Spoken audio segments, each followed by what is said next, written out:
Welcome to Scorched Earth and a general all signs reading for the week of the 3rd of May to the 9th of May. I hope you well. I'm using the Crow Tarot for you today. What do I have to tell you? So, by the time you see this, we will be about to have experienced Scorpio full moon. I've been feeling the ripple effect of this already as the power is grown, but you can expect this week particularly, perhaps the week before too, and maybe a couple of weeks after, to be really filled with deep things coming to the surface. Right? There's a sort of emotional instability that is apparent, but it's there to show you what needs to be worked on, right? So I'm going to save the deep stuff for the monthly readings and the mid-monthly readings. I'm not going to touch too much on that here with the weekly ones, but it's something to be aware of. So just try and approach everyone, including yourself, with compassion this week, because everybody's hurting and everybody's feeling it. You know, it's actually a beautiful time. It's a really wonderful thing, but the nature of what's coming to the surface in these next few weeks will be difficult for people to navigate. So just be aware of that, you know, and extend that compassion towards yourself, like I said. So 3rd of May to the 9th of May. Let's start with Aries. Can I have a theme for the week for Aries, please? Oh, thank you. We have 2 cards. We have the 2 of Pentacles and we have the Knight of Pentacles. Right. It's kind of practicals because we're talking about Pentacles, but by the same token, remember that I see Pentacles as energetic currency. So what you are capable of investing is a Pentacle. And for you this week, it's about kind of balancing that out. You know, it could be that there are matters of a practical or financial nature that are actually going to be taking up a lot of your time. But it's a time not to make any sudden movements, right? The 2 of Pentacles is all about your internal stability. So as these cards sitting here, it's talking to me about how you reconcile what is going on inside of you with actions that you want to take moving forwards. And it definitely seems to be pointing towards the fact, that was the King of Pentacles there that just flipped, that you're not wanting to make any sudden moves in any kind of direction with this, right? It's a groundwork week for you. So what's the best use of this energy? Page of Wands. Yeah, it's all about the groundwork. It's not about movement. We've got the Page of Wands and we've got the 2 of Pentacles coming out again, right there to clarify, like I say. It's paying attention to the small things, right? It's not trying to move too fast in any particular direction, but doing the groundwork, right? That seems to be really quite important here for you this week. So let us move to love and relationships. What can Aries expect in their interpersonal relationships this week? There we go, that one jumped. We have the 5 of Swords. That's interesting given what I just said there, because it does seem like it could be a week where misunderstandings are possible to occur. You know, I think there's an element here of you looking at your prejudices and your projections, or at least being aware of them, sort of having a wider eye on how other people may interpret what you say, or misinterpret, more importantly, what you say, and also how that is possible for you to do the same. And we know every kind of relationship that we have, any kind of interaction, it's always run through our own filters, right? That's how the prejudices and projections get imposed.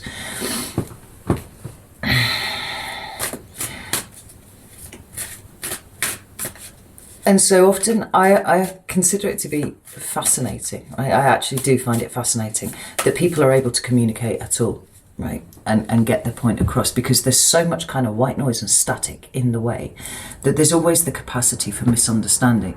I think you can expect to be misunderstood, and you can possibly expect to misunderstand others too. Tell me about this. Ooh, we have the Knight of Cups. And we have the Hermit. Yeah, I think that absolutely nails what I'm talking about here. And we've got the Hangman at the bottom of the deck there. Right? Be aware of what you bring to the table on top of what it is that you're actually trying to express this week, right? And move compassionately, both towards yourself and towards other people, right? Consider the possibility that you may have misunderstood something, right? So take care with the way that you take on board what other people say, but conversely also be aware that the same is true. It's asking you to really sit with yourself and consider the way that you show up in the world, right? From a communication point of view, from an emotional point of view, and try and do everything with love this week. Now, should always try and do everything with love, but it seems to me a little bit like there would be a reason why you are specifically being requested to do things with love this week. It feels like, I'm sure in the monthly reading there was this notion of there being some big fucking clanger being dropped for you, one that triggers you quite hard. It's a week to be aware of your emotions, right? And more than that, if something happens that you feel yourself having a big reaction to, just take that moment to stop and go investigate that, like, because I think it's possible that you may have some news or a conversation or something like that, and the essential point is kind of lost, possibly, because it's triggering something in you. And the reverse could be true. It could be that you accidentally trigger somebody else. You know, it's an opportunity for you to really learn something about yourself and also refine the way that you show up in the world. You know, there's a change of perspective coming in here, looking at things from a different angle. And for you, that different angle is not just going straight to reaction. It's about taking a pause and really considering what all of this might mean, you know? I mean, there's an argument here for you actually not speaking if you don't have to, you know. I'm not saying stay mute, but if you've got important things to say, maybe work out what it is that you want to say and then sit on it for a little bit longer. Maybe even write it down, right? And then look at all the different ways in which it could be interpreted. If somebody has said something to you that's triggered you, you sit with that before you deliver a response, right? And you know, could take anything up to a week. But I feel like by the time you finish sitting with it, you see something very different in that communication than what was initially kind of ignited as a reaction in you. So let's have a look at your material environment. How is money and work? Things. Two of Swords. So you've got some decisions to make this week. The Two of Swords is the card of decision making, but it's unclear. You know, where the Two of Wands would be nice because you're kind of being presented with an option and then you get to choose one or the other. This one suggests that there's something that's stopping you from making a decision, and it's possible that you don't have all of the information that you need to make it, and that's why you're hesitant. Tell me about Two of Wands. We have, the Knight of Pentacles again. That's a lot of very slow moving energy for you this week. We've yet to see a single wand, Aries, which is interesting. We have the Knight of Pentacles coming straight out again, right? That's Virgo energy, but it's about really stopping and considering and making sure that you are going in the right direction, right? You have the right motivation. Groundwork, again. We have the King of Swords coming out too, but he's in the reverse here.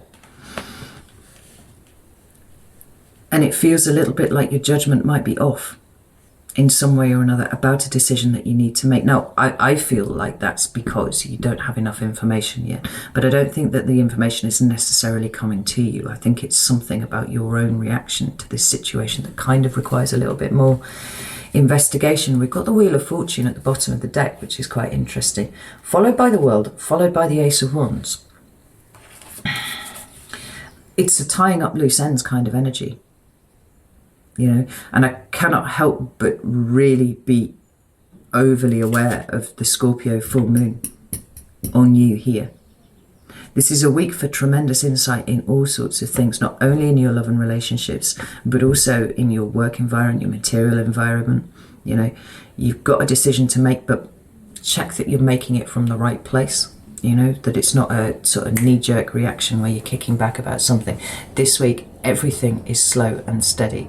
And make sure that you really understand what is required of you. Not only to make this decision, but then as a consequence. You know, what is the consequence of making this decision? What is needed from you then? Oh, this King of Swords in reverse. Yeah. We've got the Four of Wands in reverse here. It's all talking about this kind of slowing down and pulling back from an end that is coming, right? The end is coming, and it feels like the temptation would be absolutely to kind of barrel forwards for that, right? You are the Fool card. That it is about that energy of the new. But there are lots of things that could be missed in your hurry if you don't slow down just a little bit and be a bit more measured in all of your responses. Like I said, there's something missing from the equation here. Certainly with regards to, you know, your work or career or your money situations. Maybe you need to go back and kind of re-look over that again. It feels like a, you know, double check, triple check kind of situation. Because the new start's not presenting properly yet. And you do have loose ends to tie up first, right? Or maybe, you know, opportunities for growth, opportunities for real insight into what is going on within you.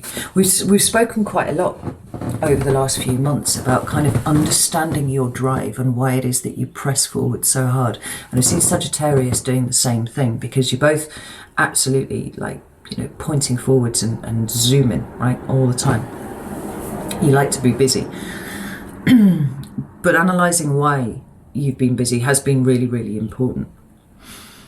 Now, because you've been in that energy and you've been able to do that, there should be some aspect of this then that you can draw forwards towards future things too. In so much as, rather than being reflective after the fact, it's almost like a perspective thing here. Making sure that you are, whatever decision you are making or not making, whatever it is, that there's an understanding of what's going on within you to do that. Yeah. So, what should be the point of focus for Aries this week, please? That we've got the Hermit again, right? This is not a week to be out there and in the middle of everything, right? In the middle of people, in the middle of, you know, work. Try and avoid drama this week. And reflect on everything, like literally everything, because this does feel like a kind of tidying up energy, right? And there's so much for you here. But at the moment, it's kind of all scattered across the floor, you know? Tell me about the Hermit, please. We've got the Ace of Wands and the Ace of Pentacles. Here is the new that you are wanting, right? Absolutely there and ready to start.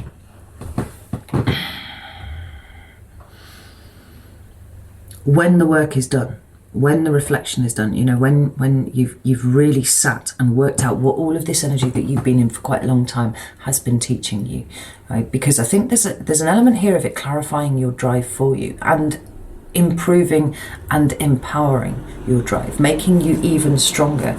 Yeah, we've got some work to do here, and it's internal for you, right? So spending,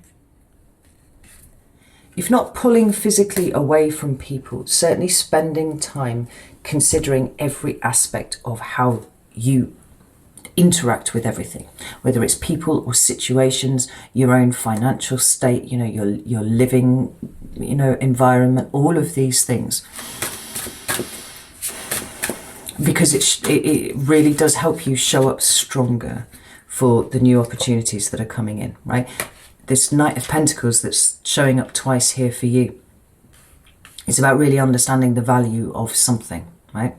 So that when this pentacle comes along, when this opportunity comes along, you're like, I understand the value of that, and I've not got any of this white noise or static in the way.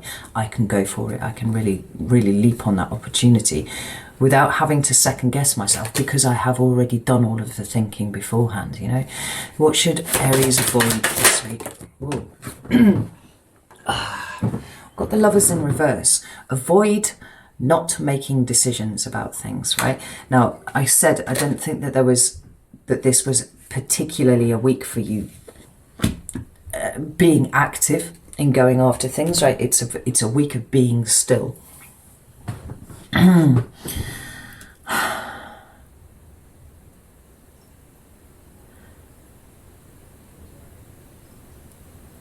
But there are decisions to be made, right? We see that here in the Two of Swords. There are decisions to be made. So avoid not making them, right? If there are decisions to be made, look at every single aspect of that. Why does the decision need to be made right now? What does it involve? What are the consequences of this? How do I feel about this? You know, am I truly invested, or am I kind of running away from something else, right? It's everything needs to be analysed, and it's all feeding in to making these big decisions for you. It's a card of conscious co-creation, and it also does talk to me about disempowerment when it comes up in the reverse like that. But there's also, oh goodness, there's also an element here of not being too quick to walk away from stuff, right? Not being in such a hurry to tie up the loose, to avoid tying up the loose ends so you go straight to the new start, right? We've got the King of Wands here with the Wheel of Fortune and the World, right? King of Wands for me is the most active of all the kings, right? It's that proactive, I'm going after what I want, and you know, I'm zooming off in that direction. You're being asked not to do that. Allow yourself to stand still for just a minute, because you will see the wisdom here in the lesson for you. There's an incredible amount to be mined here before the new start happens, and like I said, it feels very strongly like it's going to make your new start all the more impressive if you're coming to it from that place of wisdom that seems to be sat there waiting for you to kind of take all the gold from. Actually, Aries, if I'm honest, it's going to feel frustrating because there isn't that movement that you want, but at the same time it feels like there's a lot going on within you, and it's important. You know, just notice that the Death card is at the bottom of the deck there. This card of Scorpio, right? Transformation. We've got the Tower and the Moon as well. I mean, it feels like it's going to be a heavy week for you. But like the Hangman said, if it's possible for you to sit with that, submit to that, see the wisdom within it, rather than trying to rush away from it and get to the new start where everything's a little less uncomfortable, then there's an incredible empowerment that comes with it, and it makes your new start so much stronger. Big week, heavy week, but one with a lot of potential for you. So let's shuffle these and move on to Taurus. Happy birthday, Taurus, for it is Taurus season. Hope you've all had a wonderful time. There you are at the bottom of the deck, Empress energy. So, tell me about the theme for the week for Taurus. What can you expect from this week? Thank you. Eight of Swords. That's not a comfortable energy. It talks about feeling a little bit trapped in your own head. Often it feels, it talks about feeling trapped where there is no basis in reality for that, right, necessarily. It is all about, you know, that mental enslavement.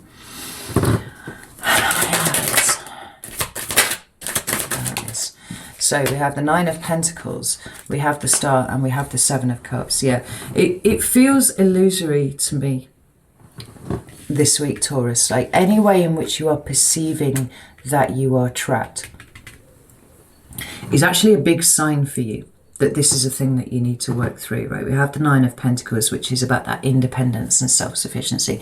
Really good resource management, right? So energetic resources. Like, where are you putting your energy? And where are you allowing yourself, because you are allowing yourself to feel trapped or thwarted or stuck in some sort of way? Because I don't think that it's necessarily real, right? It might be that things are a little bit frustrating, but just as the star is, you know, shining big in the sky there, it's kind of leading you to something. It's showing you something. I'll bring up the Scorpio full moon as well, right? Any point at which you feel like you are not being able to show up as your best self, it's like a big fucking flag here, right? Going, here's a thing that you need to work on. Here's a thing that's holding you back, you know? Because you are so much stronger and so much more sorted than you think you are, but it's almost like drowning a little bit in the emotions of the things. Taurus is Scorpio's opposite sign, and so, you know, when things happen in your opposite sign, they tend to activate things, right, in there. So, you know, when things go on with Aquarius, like I as a Leo feel it, like there's something gets activated there in me, and it's the same with you and Scorpio. This is bringing up deep things for you this week, and a lot of it is going to make you feel like you're stuck. But if you can be patient and really work with compassionate tenacity in sorting through all of this, you know, you can see it as the gift that it is, where you are being shown another opportunity for growth. You know, I know we hate that. We all hate the opportunities for growth, but there's something really cleansing for you in here. There's an opportunity to purge something that is really quite deep-seated, that keeps you stuck on a very deep level, right? But this is the week where it seems to show its face to you. And rather than kind of falling into I can't do anything, I'm stuck, I'm trapped, you know, approach it with curiosity. You know, give it a little poke. Go, why are you there? What is your purpose here? What are you serving, you know? Because, it's like I said, it's a huge signpost. And it will feel slightly uncomfortable at times, but there's nothing better as an exercise in really stripping down to the bare bones of who you are, like understanding who you are from the ground up, than having something like this kind of, you know, sweep in. The Eight of Swords is the card that precedes the Nine of Swords, and I've often talked about the Nine of Swords, which is talking, you know, it talks about anxiety and overthinking and all that kind of thing, right? It could talk about grief and depression and stuff as well, but specifically in this example, you know. But there's a neutrality to the positioning of the swords in the Nine of Swords. So it's about perception for you this week. Rather than seeing it as a way that you are being thwarted or being trapped or not able to exercise your will, use it as an opportunity to go within and see why. Why is it happening? Like I said, approach it with curiosity. Let's have a look at your love and relationships for Taurus this week, please. Thank you. We have the Nine of Pentacles. This is amazing. Also the Ace of Pentacles at the bottom of the deck there. Right, that is that self-sufficiency. That is that independence. I think that your relationships look very good this week. You know, you're putting all of your energy in the right place. Let's pull some clarifiers for this one. This is Nine of Pentacles here, please. Thank you. Yeah. I actually think it's an opportunity for you to test your boundaries this week. I don't actually have a boundaries card in front of me here. But what we do have is the Five of Wands underneath this Nine of Pentacles, right? We've got some sort of conflict going on. And it does feel like it originates outside of you. So it is with other people. But it could well be that this is the thing that brings up this feeling of being stuck, you know? And maybe you have to advocate for yourself in a way that feels uncomfortable and unnatural, but then you have to remind yourself that this is what the work is that you've been putting in for the last year, and it's kind of like, well, I'll do this. But with this Eight of Pentacles and this Page of Cups, right, we're talking about that gentle curiosity about those feelings that you have. You know, if you allow yourself not to sink too far into a sense of malaise or a sense of, letting those feelings of self-doubt and a lack of self-worth really coming to the fore. If you can kind of sit with this energy and look at it and go, right, I'm going to very gently examine you. Why are you here? What are you about? You're going to get a lot more out of this week than if you end up just headbutting walls over and over again. And I mean like internal walls, metaphorical walls. Because the conflict feels like it originates outside of you, but then it becomes an internal conflict. It leads to this emotional confusion that we're seeing here, this sense of stuckness. And when you're dealing with work on this sort of level, it is very subtle, right? And it is all about being able to catch yourself before you fall into that pit and go, oh, okay, I'm feeling quite triggered by something, or I'm feeling, really overwhelmed by something, or I'm feeling trapped, I'm feeling thwarted, I'm feeling all of these things. Why? It could be that it's in relation to some sort of new start that you've got going on, whether it's a new job, a new house, it's some sort of material change. Seems to be around some sort of material change for you, but it is an important one, and it's an important one for you. And there's a feeling of needing to stick to your guns about something, but not push it too hard, because actually the work needs to go this way rather than that way, right?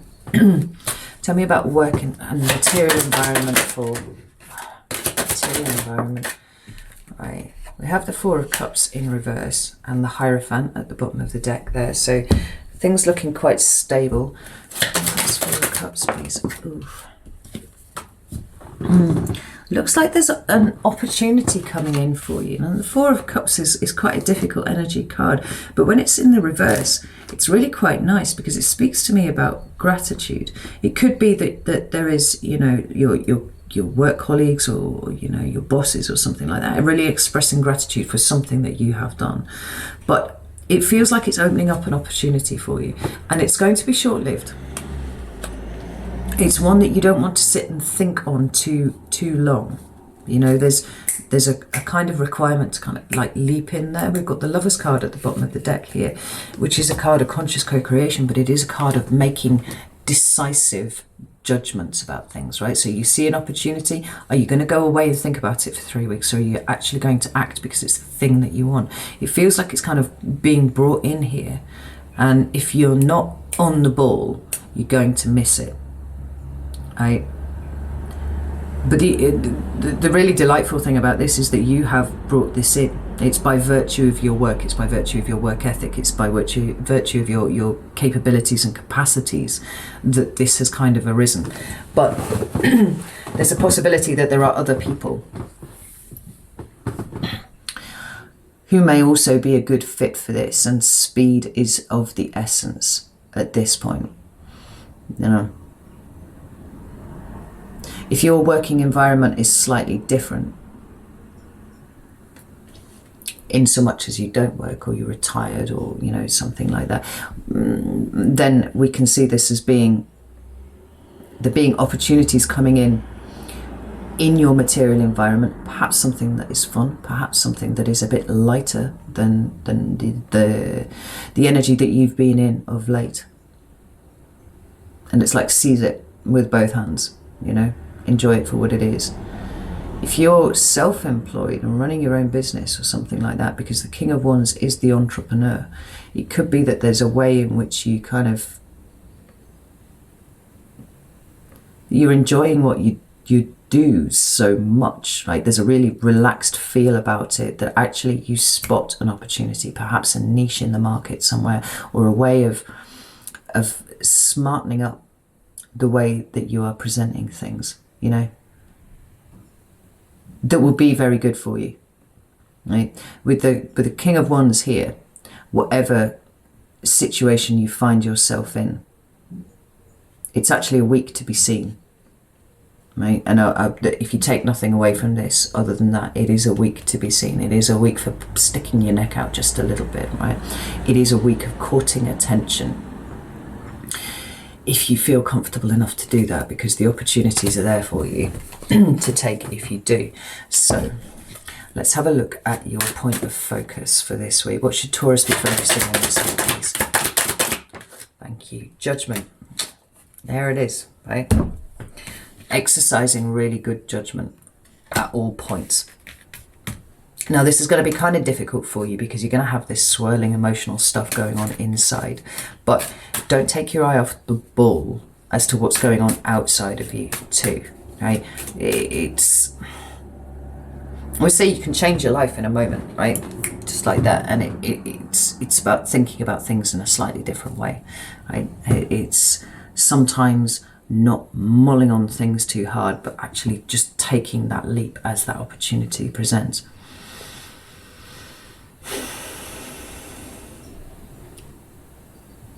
But the Lovers card does talk about making decisions and needing to make decisions. The King of Wands is an excellent energy to have on side when you are doing that too, you know, and it maybe helps balance out what is the difficult emotional stuff. If you've got this good stuff going on the outside too, right? It's kind of drawing in that balance somewhat. Tell me about the Judgment card, please. Okay. We have the Eight of Swords and the Ace of Pentacles. Do not get up in your head about new opportunities that come in this week, right? Know that you have kind of courted them, right? You've dragged them towards you. There they are. Don't stop yourself from taking, you know, full advantage of what is coming in when you brought it in the first place, right? Right? Very clear, level-headed decision making about things. And the way that I feel the rest of the reading is kind of sort of weaving in here is really quite interesting, because it seems like the knock that you take emotionally here could well express itself then in the way that you show up in all other aspects of your life. But this is about managing that, right? We've got the Nine of Pentacles come out twice. It's about managing it when there is a disparity between what's going on inside and what's going on outside, right? It's about maintaining and achieving perspective and not allowing yourself to get trapped by your own mind, right? I actually really like this for you. I have to say, at the bottom of the deck, we've also got the Ace of Wands there, and the Three of Cups and the Four of Wands. There is a lot to celebrate. There's a lot to be happy about this week, Taurus. And if you allow yourself to get too much up in your head about whatever's going on in here, you're going to miss these opportunities. You're going to miss this potential that's presenting towards you, right? It's kind of a way of helping you balance out yourself, but keep that subtle control, right? Which always needs a bit of micro adjustment here, there and everywhere, where you might have in the past got sunk by this feeling. If you can maintain that curiosity about it, you don't engage with it on such a deep, you know, internalized level. You can look at it objectively and go, oh, here's a thing that I need to fix. This is cool. It's almost like employing a level of stoicism, you know, not going too far either way. You know, not falling into a fit of depression about something that's going on inside of you, but also not losing yourself in elation about new things that are coming in, right? It's about kind of finding that point in the middle. That's nice. I like this for you. What should Taurus avoid this week, please? We have the Seven of Pentacles. It actually feels like nitpicking, because we've got the Five of Pentacles at the bottom of the deck. It feels like a kind of nitpicking critical energy. Like, try and avoid that this week, right? And also with this Three of Cups in reverse, gratitude and enjoyment of the things that you have are what are pulling these opportunities towards you. Gratitude and enjoyment of the things that you know, of who you are, is what is allowing this stuff to come to the surface that is kind of difficult for you, right? Emotionally, feels emotionally difficult at least, right? Don't start second guessing, judging in a pejorative sense yourself or situations or any of these things. Like, really avoid kind of getting down into that and kind of pulling things apart, because there's an aspect of self-sabotage here you know, kind of falling into a mindset of, well, everything's shit and I just don't even know why I bother, you know, that sort of thing. There's incredible beauty and joy, yeah, like Hanged Man, change your perspective. If you feel yourself kind of falling into that nitpicky, critical kind of aspect, whether you apply it to your job or to yourself or to your relationships or anything, I pull back from it a little bit and go like, well, why am I drilling down into this one minor detail that probably isn't that important, right? What's the bigger picture here? About the 7 yeah. What's the bigger picture here? And then walk away from the small thing, you know, whatever it is.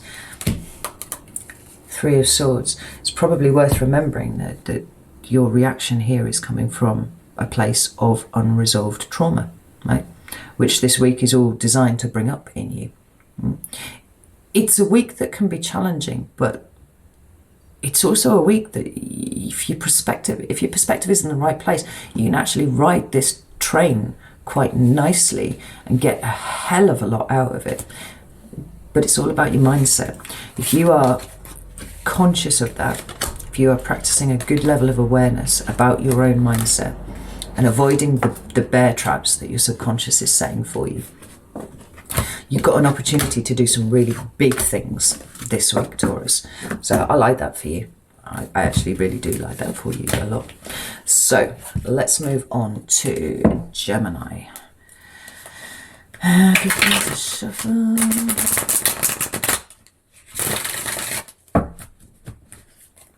Just realised I could hear a noise and I was like, what's that? And it's actually crickets in my library. My daughter's gecko disappeared. Literally did a Houdini out of the tank, and it's actually defies physics. It shouldn't be able to do that, but it has, and it's been missing for 4 days now. So we bought some really, really noisy crickets to see if we could lure her out. I mean, she's like 3 inches long. And they're just quietly chirping away in the corner there, and I was like, what is that noise? It's crickets. So let's have a look at the theme for the week for Gemini, please. What's going on with Gemini this week? Goodness. I'm going to put all of those back because there's 3 there, but we did get the Knight of Swords, we got the Page of Swords, and we also got the 4 of Wands. Lots of air energy, including you. You could find that you've got some new information coming towards you this week. This will just be some of you with regard to your home or a new project that you have been working on or about to start. Right? I don't think that that's for everyone, just maybe 1 or 2. Tell me about the Gemini, please. Fuck's sake, about Gemini. This, I wonder, there's a slightly chaotic feel about the way the card's coming out. It feels like it might be reflected in your energy this week. Could I have 1 card for Gemini, please? Thank you. Yeah, we've got the 2 of Wands. Kind of a low-level card of... Well, it's no... What am I trying to say there?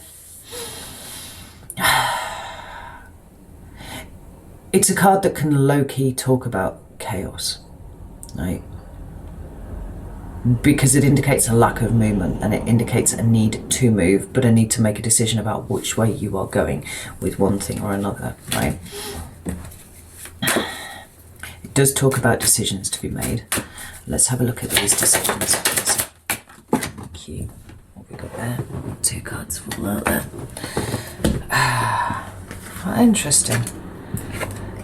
We've got the King of Wands, the Page of Cups, and the 9 of Pentacles, which are all cards that came out for Taurus too. That's interesting.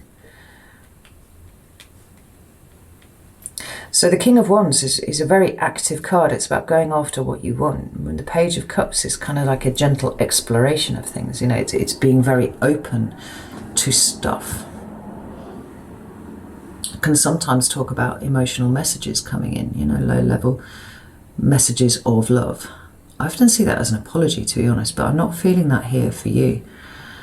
I'm actually, even though these cards are all really good, I'm actually feeling a level of frustration kind of looking at them. right?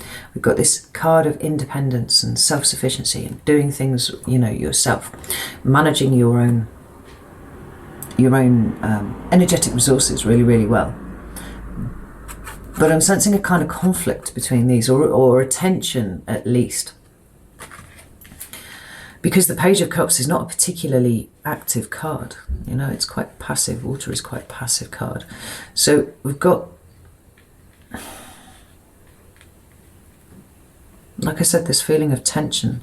Almost like you want to move, but you don't want to move. And I mean that in a broad sense. I don't mean necessarily moving house or anything like that. It's kind of like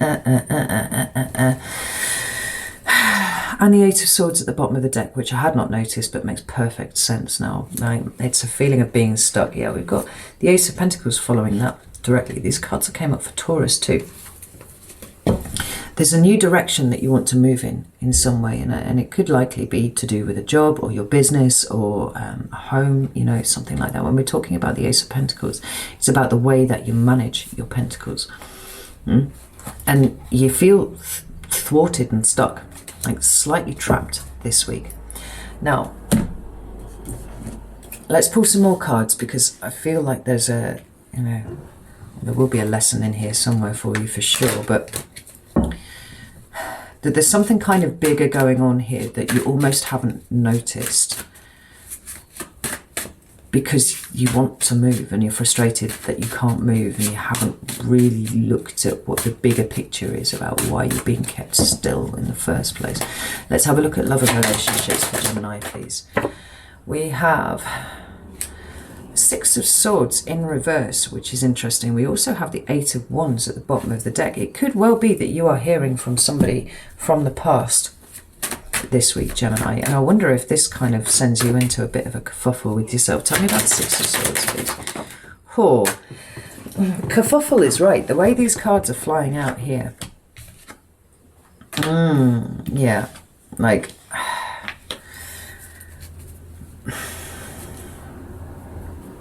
this feels complicated, Gemini. This feels really complicated. We've got the Nine of Wands, the Two of Cups, and the Nine of Cups in reverse, clarifying the Six of Swords. Now, the Six of Swords is about moving away from something. When it shows in the reverse for me, it's about something coming back, someone coming back. And we've got here, you know, boundaries against this relationship, which feels like it was at one point everything that you always wanted, and it turned into something different, right? Now, this doesn't have to be a romantic relationship. This could actually well refer to a family relationship, you know, friends, work colleagues, something like that. It is a relationship that at some point meant something to you quite deeply, but it feels like it taught you a really valuable lesson in boundaries. And from that, I'm going to extrapolate that this person trampled over your boundaries at one point, right? And it does feel like it's bringing up for you old feelings, like old dormant feelings. Whether they are good or not, I mean, they're all good, to be honest. Whether they are positively inclined towards the person, I actually don't think so. Although we have the Ace of Cups at the bottom of the deck here, we have the Seven of Cups, right? Seven of Cups, the Seven of Pentacles behind it. Like, that is a situation that is kind of suboptimal, right? And it feels like this is an opportunity for you to deal with some kind of, like I said, some stuck, dormant emotional reactions that you have not fully engaged with, if I'm honest, right? This person taught you a really valuable lesson in boundaries, and so I would imagine that they also taught you a really valuable lesson in how to love yourself first, right? Find your self-respect, work out how to put your care and attention into yourself. And the sad fact is that it is often mistreatment at the hands of others that deliver that lesson to us. The fact that this Nine of Cups has shown up in reverse, I think there was probably a point where what you wanted was for this person to come back. Like, it was kind of all you ever wanted. But as you've grown and as you've matured and as you've really learned the lessons, like, just learned the lessons, but fully integrated the lessons that this particular soul contract taught you, you've kind of realized that it was so far the other way, right? It was actually not what you wanted at all. It's what you thought you wanted. It wasn't actually what you wanted, you know. And like I said, this could absolutely refer to family members, friends, whoever, and it could be an ex, right? But there's definitely a return here, and it feels like an unwelcome return. I'm looking at this chap in the Nine of Wands here, and he is kind of scowling a little bit, you know. You learn some really important things from this person, but I really do feel like it was a painful chapter in your life, and this resurfacing of these stuck, dormant, perhaps slightly stagnant emotional energies that you've got in there, they're kind of coming up in order for you to deal with it, right? Scorpio new moon, full moon shit again going on. And you've come an awfully long way since this person was relevant in your life at all. And just as they were there the first time to deliver a particular kind of lesson which you learned, almost like the reappearance of them, or even the spectre of the reappearance. You know, we had the Eight of Wands at the bottom of the deck, so, you know, we could well be talking about some sort of internet communication, right? There's fucking Messenger or WhatsApp or something like that, just kind of coming out of the blue, rather than them physically presenting in front of you. Yeah. But this week I want you to really concentrate on what the emotional reactions are that you have to that, because that is showing you something that is ready to be healed, right? So let's have a look at work and environment for Gemini, please. We have the Six of Cups. It's interesting, with this Five of Pentacles at the bottom of the deck. The Six of Cups is the card of the past. It's also a card of nostalgia. Interestingly, tell me about the Six of Cups. We have the Ten of Pentacles. We have the Five of Wands, and we have the Ace of Wands. Right, okay. This is seeing you conflicted. And I actually don't think that it's really presenting in a physical sense here in front of you. It feels more like you are reflecting on decisions that you've made and choices that you've made, things that you walked away from. So we could be talking about walking away from a job, or, you know, letting your business go or something like that.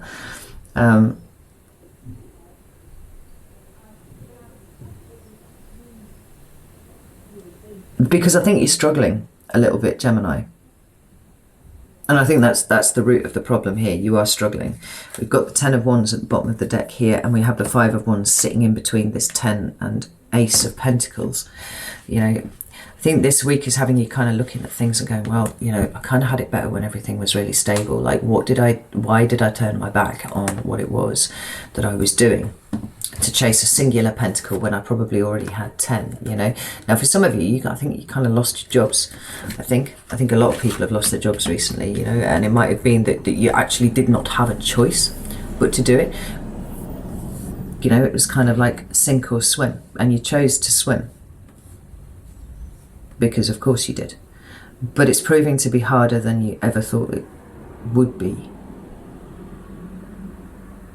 And so I'm feeling the doubt kind of slipping in this week a little bit, Gemini. And possibly this person that's coming in here might be related in some way or another to a period in your life that this is kind of connected to, you know. So this is why it's kind of springing up in your mind. The thing is, one more card for that, please. The thing is, I don't actually feel like things are nearly as bad as you fear that they are, you know. Like, particularly if you set up your own business, and I know a lot of Geminis were doing that. We've got the Ace of Pentacles and the Ace of Wands together, right? You're still working with the potential, you just haven't quite settled into you yet. That's how it feels like. You haven't settled into what it is that you do. There's still a kind of frantic, struggling air about what you're doing, and this week, it's just a case of kind of stepping back and looking at what you do have. Because I feel like you enjoy what you do a lot more now. It's just that the money isn't coming as fast as you would like. And I mean, amen. We all hear that, right? Yeah, look at this. We've got the Five of Pentacles at the bottom of the deck there, right? That is talking about lack. It's talking about poverty, or a perception thereof, right? But then we've got the Four of Swords behind it, right? Kind of pull back a little bit and see how far you've come. What is it that you've been doing, right? Maybe you've had a plan and maybe it's not working out quite the way that you thought it would do. Maybe it's not, like I said, maybe it's not giving you everything that you thought it would in a pecuniary sense, right? But step back and look at what you've achieved.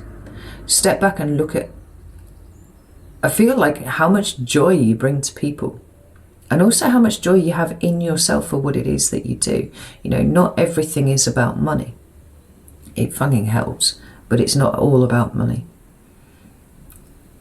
And the thing is, I just do think you just got a bit stuck and trapped and frustrated about it all. That just take a step back from it just a little bit, because then there's the Ace of Wands again, right? You've got this coming up twice. Maybe it is that you've got so stuck in the rigmarole of what it is that you do here that you kind of have lost sight of why you're doing this. It's not just paying the bills for you, Gemini. It's something bigger than that. And the money's coming. No, honestly, the money is coming. It's there. It's close. But sometimes, you know, even with the best laid plans, we need to adapt and adjust. And maybe there's an element of that needs to come in, possibly. But I actually don't think it is. I think it's just kind of like reminding yourself why you're doing this in the first place and looking at how successful you are from that perspective, right? Kind of chucking aside the money aspect of it and seeing it for what it is, truly, as a soul living a human experience. You know? So let's have a look, see what Gemini should be focusing on this week. Thank you. Eight of Pentacles, right, with the Page of Wands at the bottom of the deck. Just concentrate on your work, right? Concentrate on mastering your craft, whatever it is, because this is still very new for you. You know, even if what you're doing, you've been doing for decades, the way that you are doing it now is quite different. You know, maybe it's on a bigger scale, maybe it's on a more professional scale with something like, it's kind of like just, you know, keep your head down, pull back, remember why you're doing this in the first place, and then get back to it, you know. And I can absolutely like empathize with this, because there are times, certainly over the course of last year, like, where I was just so busy I barely had a second to myself, and at points it was so fucking tiring that I kind of just didn't want to really do it anymore, you know, or it wasn't paying the bills as much as I would like, you know. And I had to kind of stop and pinch myself and go, no, like, you chose to do this. This was your idea. This is what you've been working towards. This is what it is. And you've got the best job in the fucking world, right? Because you get to meet people who are incredible and amazing. And you spend your life helping people, which is awesome, you know. And it was never about the money for you. So as long as there's enough for the bills to be paid and all that kind of thing, does anything else really matter? No, it doesn't. You know, I had to give myself a proper little kick every now and again. But it was a useful indication to me that I was also getting a bit run down. I was getting a bit tired. So for you, perhaps taking your foot off the grind just a little bit and working smarter, not harder, might be the way forwards. Maybe this is a week for you to focus on how you can improve the efficiency of what you do, so that you are not running yourself ragged all of the time. So what about this Eight of Pentacles? And that might involve, so we've got the Lover's card. And the Judgment card has just dropped out there too. Oh, fuck it, we'll take that, right? These are both cards of decision making, right?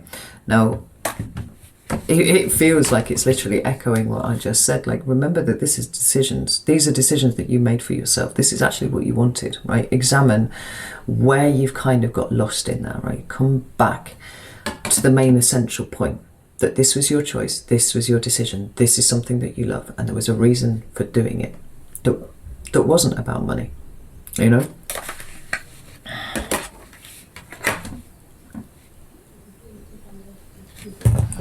So at the bottom of the deck there, Two of Pentacles, yeah? Really work on stabilizing what it is that you are doing. Like I said, it could well be a week for looking at your schedule and going, right, am I making the best use of my time here? You know, could I spread things out a little bit more? Or could I put everything, you know, do I do all of my best work in the morning, and maybe I should be doing all of these things in the morning? You know, it's kind of like looking at all of that and finding your center, finding your balance, because the energy does feel quite chaotic for you, Gemini, at the moment. What should Gemini avoid, please? Thank you. We've got the Four of Pentacles. Avoid clinging on to things too hard, right? If something's got to go, then let it go. If you're clinging on to an old version of you, that needs to go too. If you are clinging to an old version of what success looks like to you, and I think that that will be true for a lot of you, then that's something that requires a bit of an examination, because there are a lot of pentacles here, right? There is a lot of a preoccupation with pentacle type matters. But that was never your reason for starting this. Well, yeah, okay. I mean, we've got the Five of Pentacles, we've got the Eight of Swords, and we've got the Justice card, right? Slow down, be a bit nicer to yourself, Gemini. Be a bit more nurturing with yourself, and understand that the biggest oak trees take the longest time to grow, right? So that seed that you have planted, and you did plant it, right? There's an element of delayed gratification here. It takes work, it takes time, it takes nurturing, it takes you know, applying yourself consistently to something. But it also requires you to be working at your, you know, at your best. So if you need to take a rest, you know. But I really do feel like there's some element here of kind of clinging to an old notion of success and what it looks like. With this Justice card here, it's kind of like, no, remember why you're doing this, right? Don't allow yourself to get trapped in your own mind. Don't cling to old versions of success and well-being, you know. I mean, it does feel like you're judging yourself here, Gemini, and I feel like that's unjust. I'm just going to say, I think that you are being really quite unfair to yourself at the moment, and a little bit overcritical. And it's kind of, it's pulling you into a headspace that is not useful for you at this point. Take a breath, take a breather, regain your perspective, find your center, right?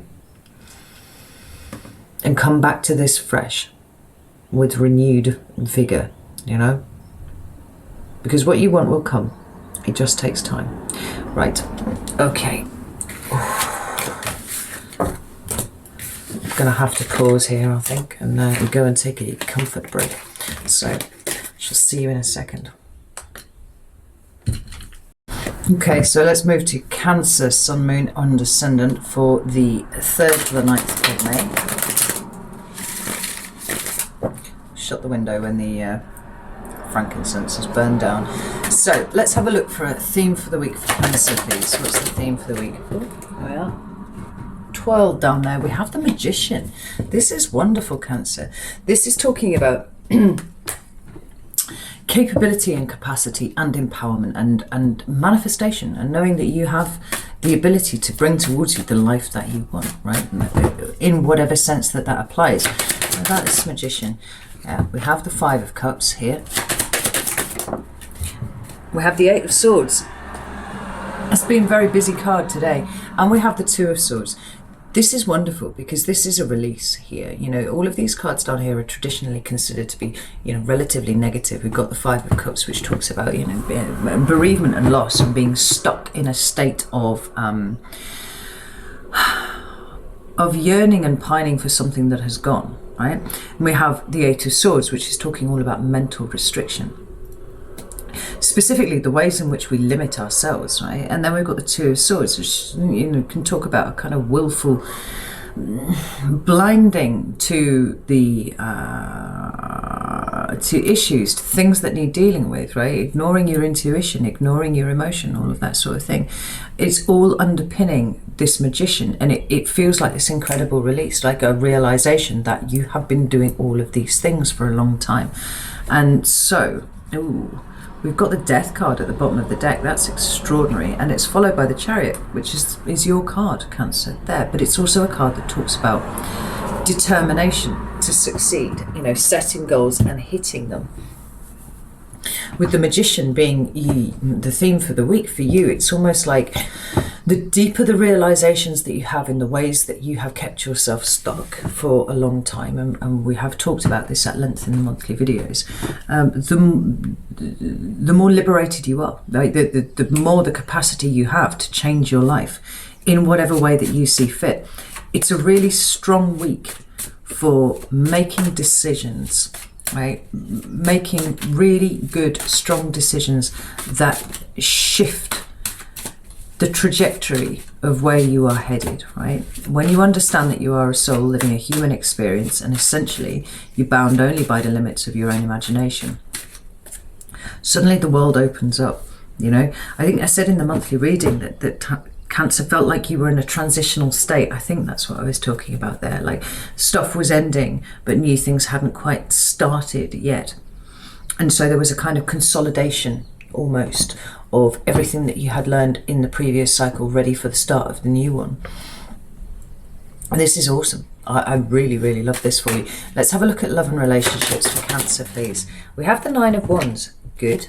That's a card of boundaries. This is a really strong card for you specifically, Cancer, because with the Three of Wands at the bottom of the deck, we're talking about how you show up in every single interpersonal relationship that you have, where your experience may have been somewhat dominated by notions of, you know, codependency and overinvestment and stuff like that. It feels like this week you're paying really close attention to boundaries, not just yours and where you've erected them, but how other people respond to them, because that's going to tell you an awful lot. Tell me about this Nine of Wands. We've got King of Wands and we've got the High Priestess. This is glorious. This is the perfect combination of action and intuition, right? The active and the passive. We've got the Wheel of Fortune at the bottom of the deck, which does talk about fortunes improving, but more specifically it talks about a real understanding of lessons, right? It's a teaching moment for me. And what we've got here is your incredible, you know, water element, empathy, intuition, knowing of things, understanding situations and dynamics of situations, right? And the King of Wands, who is going out after what it is that he wants. This is a really, really strong week for you. When it comes to personal relationships, it's going to be one that teaches you a lot, right? You're going to be able to see through people and see their motivations and see what they're getting at more easily than ever before, because you're letting your intuition guide you on this one, right? So a really strong presentation of the active defense of boundaries, active erection of boundaries, but also active observation.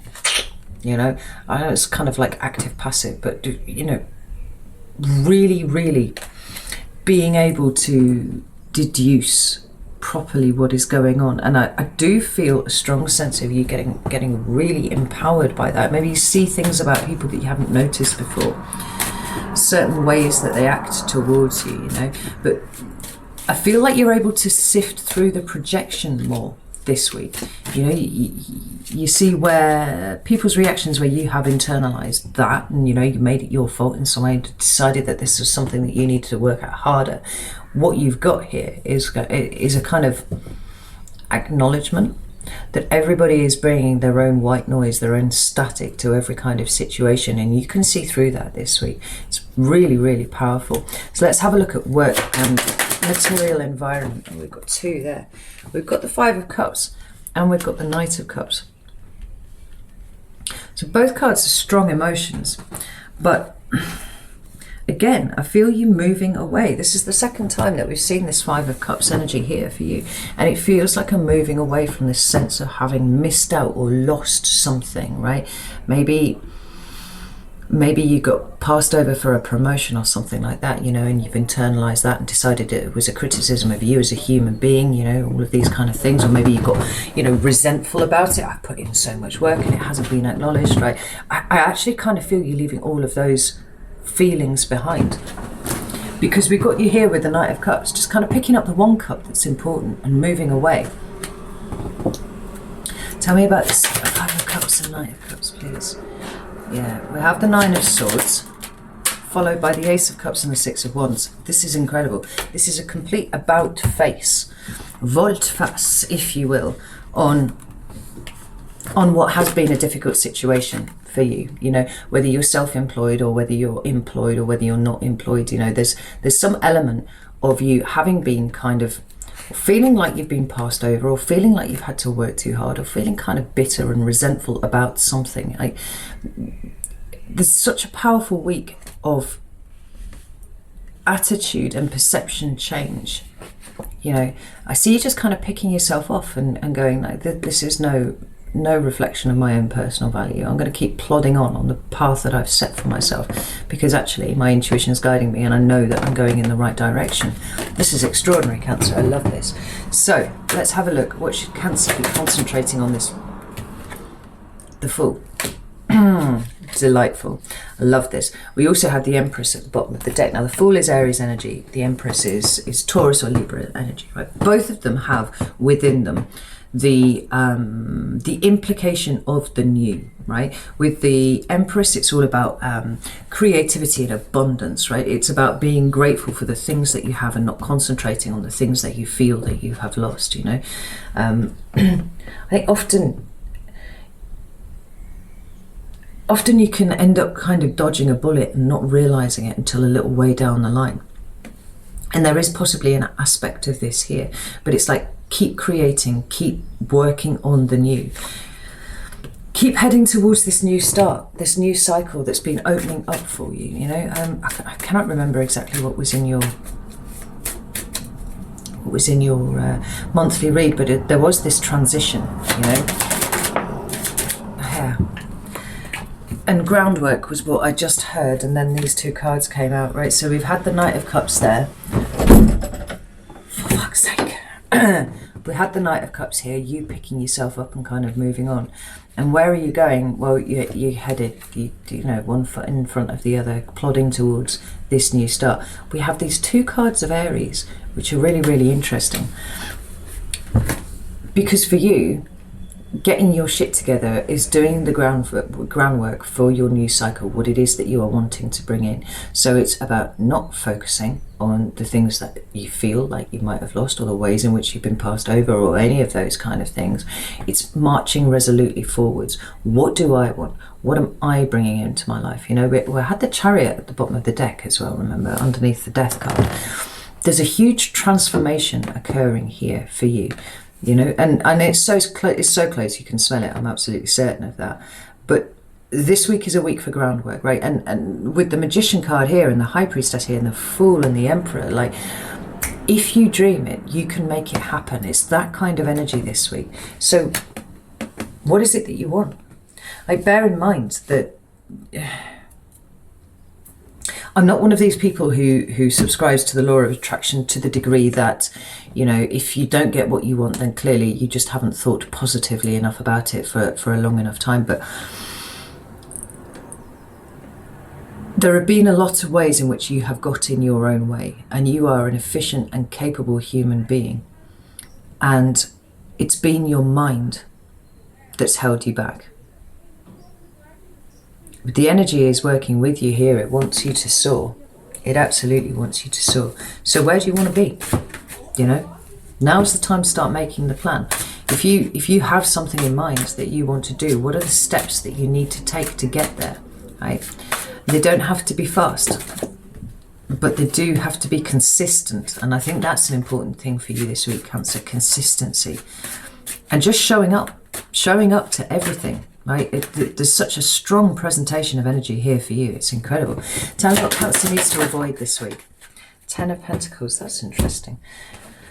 Right, 10 of Pentacles, please. We have the Moon And we have the Knight of Swords, yeah, okay. So, Death card as well at the bottom of the deck again.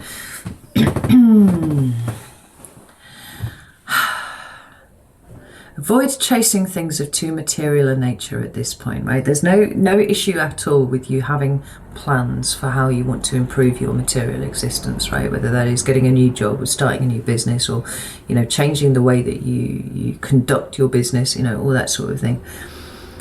But don't let it become something that is a marker of your worth, right? We've got the Moon card there, which is you again, and that's twice now in 2 different cards you've shown up. So your energy is really, really strong this week. But the Moon card is the kind of slightly illusory internal space for me, right? It's your subconscious, it's your non-conscious. Don't focus on money for money's sake, because that's not right for you, you know? We've talked a lot about how you, as Cancer, you know, there is a predisposition towards wanting to be of service, wanting to help people, wanting to do all that sort of thing. What would be difficult for you was if you completely abandoned that side of your nature and focused entirely on the coin, right? You have to be able to integrate both moving forwards.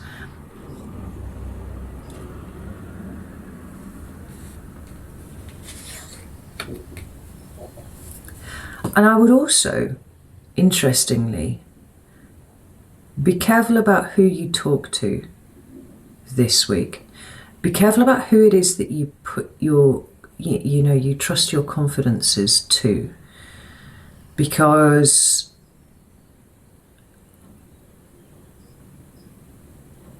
it won't be kept quiet, is actually what I'm seeing here. You know, there's somebody around you who's got a very loud mouth, and for whatever reason, whatever you've got going on, it's private, it's internal, and it's for you and you alone. And I'm not quite sure why that would be the case, but it is. Yeah, I think there's somebody coming from a place, a slightly untrustworthy place, actually a kind of resentful place. It feels a little bit like this glow up that I'm seeing for you here, Cancer, this week, is a really good way of identifying who it is who is actually on Team Cancer and who are there to see what they can get from this situation. And I said, very discerning, you are able to see people's motivations this week. I think it's going to shock you that there are some people around you who do not have your best interests at heart where you thought that they did. Don't let that inveigle its way into your internal space, right? This is really heightened sensitivity this week, Cancer, and you can use this for extraordinary results if you choose to. But if you're a little loose with your, lips, and you give people information, I feel like this is going to come back on you at some point in the future, and you don't want that. Like, it's about concentrating on what it is that you are trying to manifest.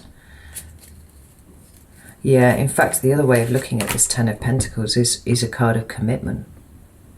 You know, be careful who you commit to, be careful who you allow in. Well, the energy is all here for you to be very discerning at this point, very intuitive. Trust it, absolutely trust it. Not the people around you necessarily, right? Until you've spent a bit of time and you can see where they're coming from. Don't give too much away about the changes that you're making or the way that you feel about anything. Right, let's move on to Leo. Leo. Give me a theme for the week for Leo, please. Thank you. 9 of Swords. Glorious. Okay. We have the 5 of Swords at the bottom of the deck. So there are thought patterns here that feel like they're plaguing you a little bit. It feels like there's doubt. It feels like there's frustration, there's anxiety, there's overthinking. You know, the 9 of Swords is exactly that card of overthinking and anxiety and shit, right? But keep the faith is what I just heard. Let me have a look at this. Why is this 9 of... Whoa. So we have the Moon card, which makes perfect sense. We also have the 2 of Swords, which popped out. I'll get one more card, thank you. We have the 4 of Wands, yes. So if you are trying to move house, let's start with the obvious interpretations. This is not going well at all. It feels like coming up against a brick wall with everything. But it's funny, I was literally having a conversation with a friend of mine yesterday about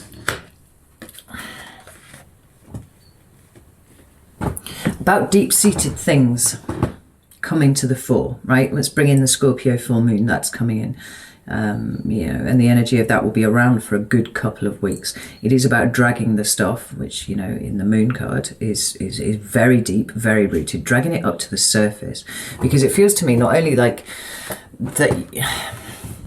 It's not that you don't know that it's there, Leo. It's that you do know that it's there, and you don't really want to have to deal with it because it's painful, right? Now, the theme of the monthly readings as they have been presenting, or certainly for the last 1 or 2, is that you are being gifted an opportunity right here, right now, to deal with some stuff, right? Tidy up some loose ends, really bring about a completion of sorts. And a 9 being a 9, it's very close to that level of completion, but there's discomfort to be experienced here, right? And what I was talking to my friend about is this notion of leaning into the discomfort.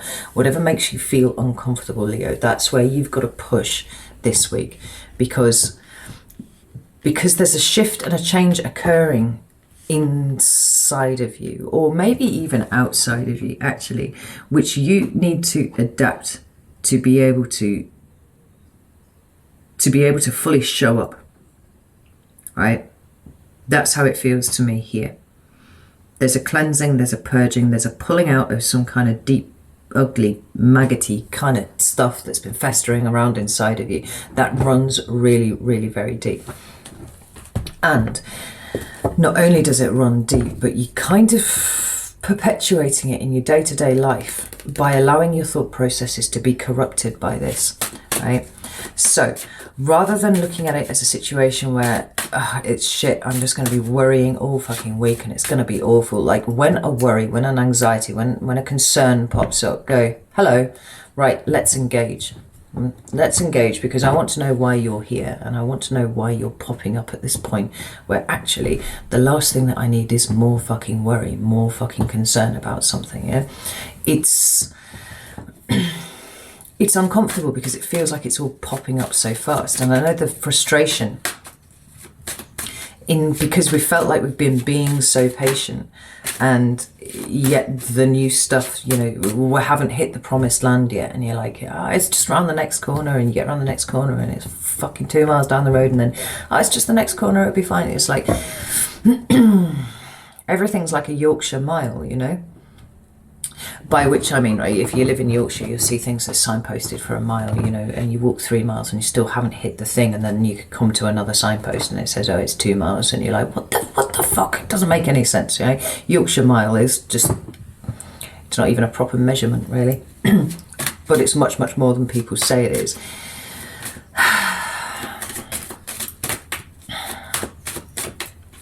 But the longer this goes on, the more pointed the energy is, right? You are being deliberately kept where you are. You are being deliberately stopped from moving in any sort of direction because there's still stuff to look at. And if you haven't found what it is yet, then it's time to maybe go searching for it, okay? Or certainly be on guard for it, right? So when this feeling comes up and you're like, I just want everything, where's that feeling coming from? What's the problem? What's the issue? Really engage in a dialogue with yourself on this one. Right, tell me about love and relationships, please. We have the 10 of Cups. Everything's going really quite beautifully there. We have the 2 of Cups at the bottom of the deck too, right? If you are single, it's likely that you'll be meeting somebody this week, right? Odd time for them to be coming in when your kind of mind's full of all sorts of other stuff, but you know, it is what it is. If you have a partner, then it feels like bonds are really deepening. You know, there's such beautiful symmetry in all of the birds in these cards, right? We have there the Two of Cups, and in the Ten of Cups, you know, all those birds together, they're kind of mirroring each other. It's a really strong position. We have the Hierophant underneath. It's possible that notions of marriage might be coming to the fore for people who are, you know, in a relationship with each other. But there's certainly a level of commitment. Right? Even if marriage is not implied, commitment definitely is. There's a deepening of commitment. There's a deepening of a bond. Tell me about this Ten of Cups. 7 of Wands, Knight of Wands, could be with a Sagittarius. We've got Page of Pentacles. Yeah, I mean, if there's anything that you or a partner has been feeling defensive about, then I see that these defenses are starting to drop, because there's a new way of, I feel like this relationship is new for both of you. It conducts itself on a different level to that which either of you have been accustomed to before. And it's taking a little bit of adjustment, and it's taking a little bit of work, but it really does feel like it's absolutely bang on, you know? It really is. And Leo, I feel you showing up really quite compassionately to everyone. So even if this doesn't relate to a romantic partner, it's like a lot, you know, even your other interpersonal relationships all seem to be being conducted on this level. There's a great deal of harmony around you at the moment. There's a great deal of trust being put in you by other people, because you're showing up, and you're showing up compassionately every single time.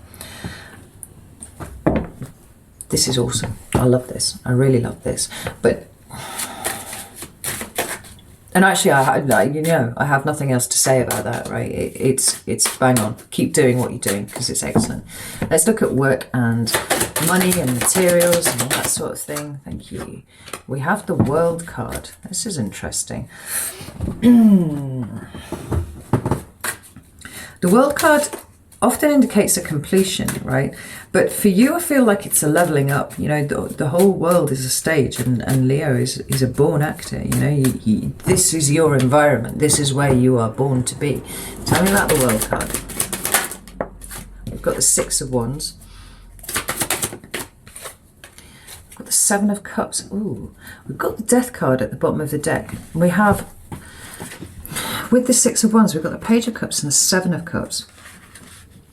It's just a really interesting combination. It feels like there could be somebody around you who has either brings an opportunity or brings a multitude of opportunities. It seems like this person is a bit of a doorway, possibly a water sign, so Cancer, Pisces, Scorpio. But with this World card being here, it could equally be a Taurus or an Aquarius, Gemini, Scorpio or Taurus, right? Or it could be that the signs aren't important at all. But like, these are the signs that I'm seeing really strongly here. There's success coming here to whatever your work and material environment is composed of, right? If you're self-employed, it's possible that you put in touch with somebody who is able to elevate the exposure of what you do, right? They expose you to a bigger market, something like that.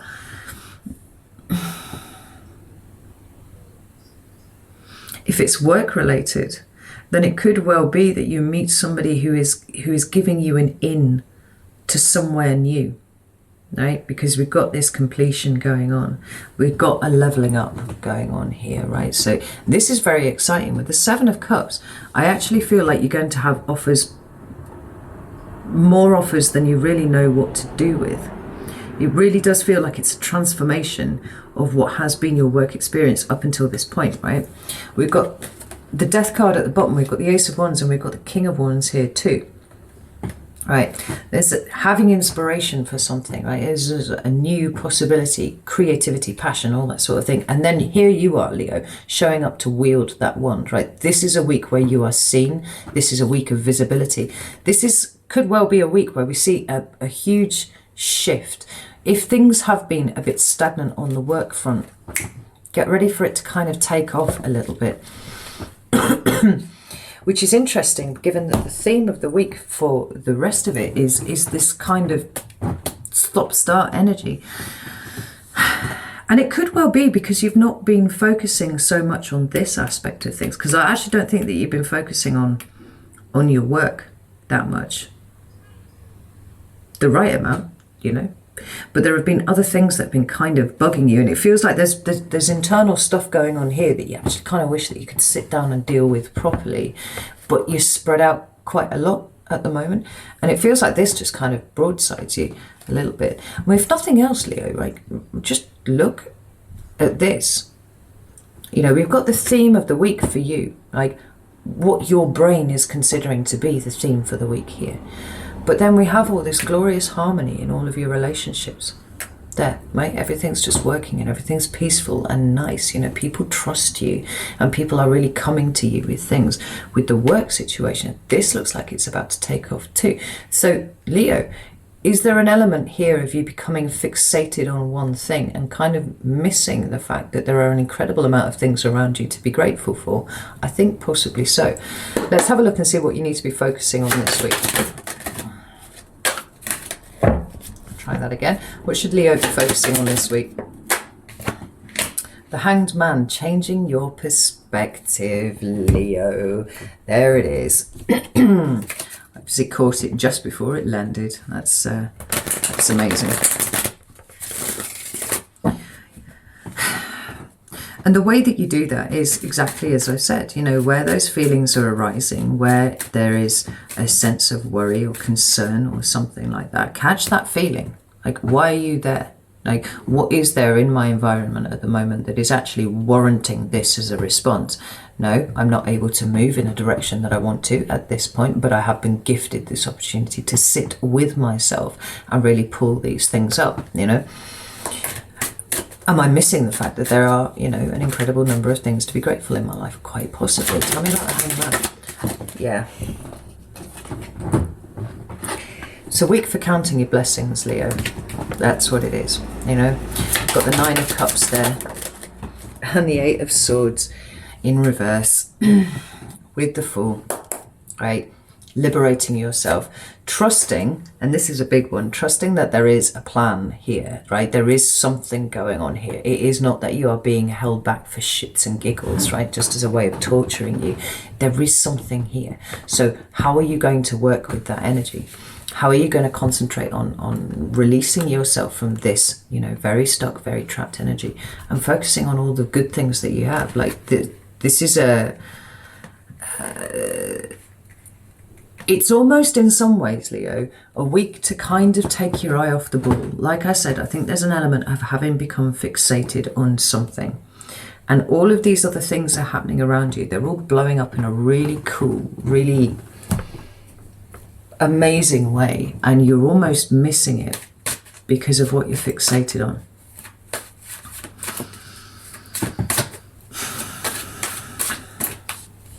And the beautiful thing is when you really do count your blessings, when you see all the things in your life that you are grateful for, it's going to make what comes in so much more incredible. You know, I'm feeling real extra vibes here about the good things that are going on with you, Leo. What should Leo avoid this week? Ace of Pentacles and the Page of Pentacles. I feel like it's this fixation on this new start, right? With the Ace of Pentacles, it is the new, right? And it's something that improves your 3D reality in some sort of way. So it can be a new home, like it can literally be like this. It can be a new job, it can be a promotion, it can be something, right? But it is kind of stuff. It is stuff and things, right? Whereas the cool things that are going on for you is, you know, an ability to get some real insight into yourself. Huge, you know, and let's not forget that this contributes a spectacular amount to your general wisdom, right? You are wise, and the reason that you're wise is because when there's something comes up, you pay attention to it, right?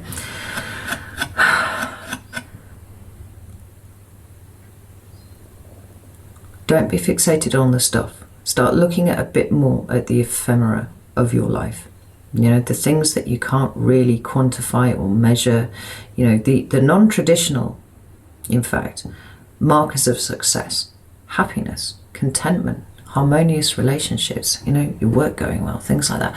Whatever it is that you've been fixating on, Leo, step it down. Just for this week, just step it down and almost ignore it, right? Look at all of the other things first. Tell me about the Ace of Pentacles, please.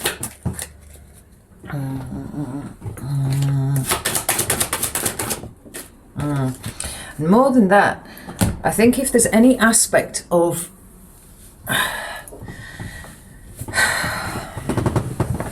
how do I put this? So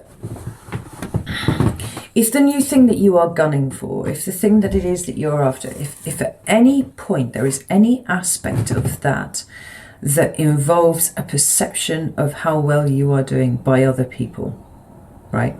And that being the thing that you are wanting to court, you need to pull that up short, right? Because you're putting stock in what other people think. You know, I wonder if this is the reason why you've become so fixated on it, because it's whatever the new is that you're trying to bring towards you, it will make a statement about you, and you want it to make the right kind of statement because you are setting a lot of store in what other people think here about you and what it is that you're doing. But Leo, you're above that. Right? Don't fall into the trap of being concerned about what other people think, because it's not your path, it's not your place, right? A Leo's place is to do what they're going to do because they feel like it's right, and actually be relatively oblivious to what other people think. Whether that is congratulating or criticizing, in either way, right? You have to follow your path, and you can't let anybody else kind of, you know, anybody else's input matter at all. And particularly if this revolves around somebody from the past, somebody that you don't engage with that much, but you want them to see you being successful. You know, the best measure of your success at this point is that you picked yourself up and you moved on, right? It doesn't need to be about where you live or what you do or what you have, any of those things. And you know that, Leo, right? So don't get drawn into that as a thing. Okay, let's move on to Virgo. I'll put these cards. Oh, put them all away.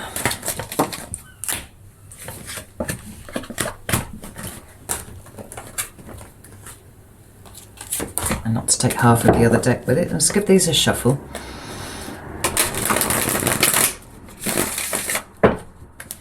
So, I have a theme for the week for Virgo, please. Oh, goodness. Virgo. This is astounding. We have the Nine of Cups and the Ten of Pentacles. This is awesome, right? This week is seeing you giving a lot of thought to your security, your stability, your structure, right? The things around you that you lean on, like the environment that you create for yourself, and considering what about it makes you happy, right? Because we've got the Seven of Pentacles at the bottom of the deck here. There's something is a little bit off. And this week it feels like you've got the energy and the right frame of mind to be able to go through and assess all of the things, you know, that exist in your life and decide whether it's time for a change. Because I do feel a bit of a change here. I feel like there's a you know, it possibly might involve a change in your house. It might even involve a change in your job, something like that, right? But I see you putting your happiness first. It might be that you have to take a pay cut to move to a different job, you know, or you might downsize your house, but you're moving to an area that you've always wanted to live in, and actually the house is really cute and it's lovely and it's going to be easy to keep clean and stuff like that, you know. I like this. But I really see you opening up your mind to new possibilities, right? The possibility of change is here. You're going to undertake it slowly because you are the Knight of Pentacles, you know, and that's actually what's arrived here. And there's the Hermit and there's the King of Pentacles. There's a change, there's a shift in your thinking this week, Virgo, and it absolutely relates to your material environment. No doubt about that, right?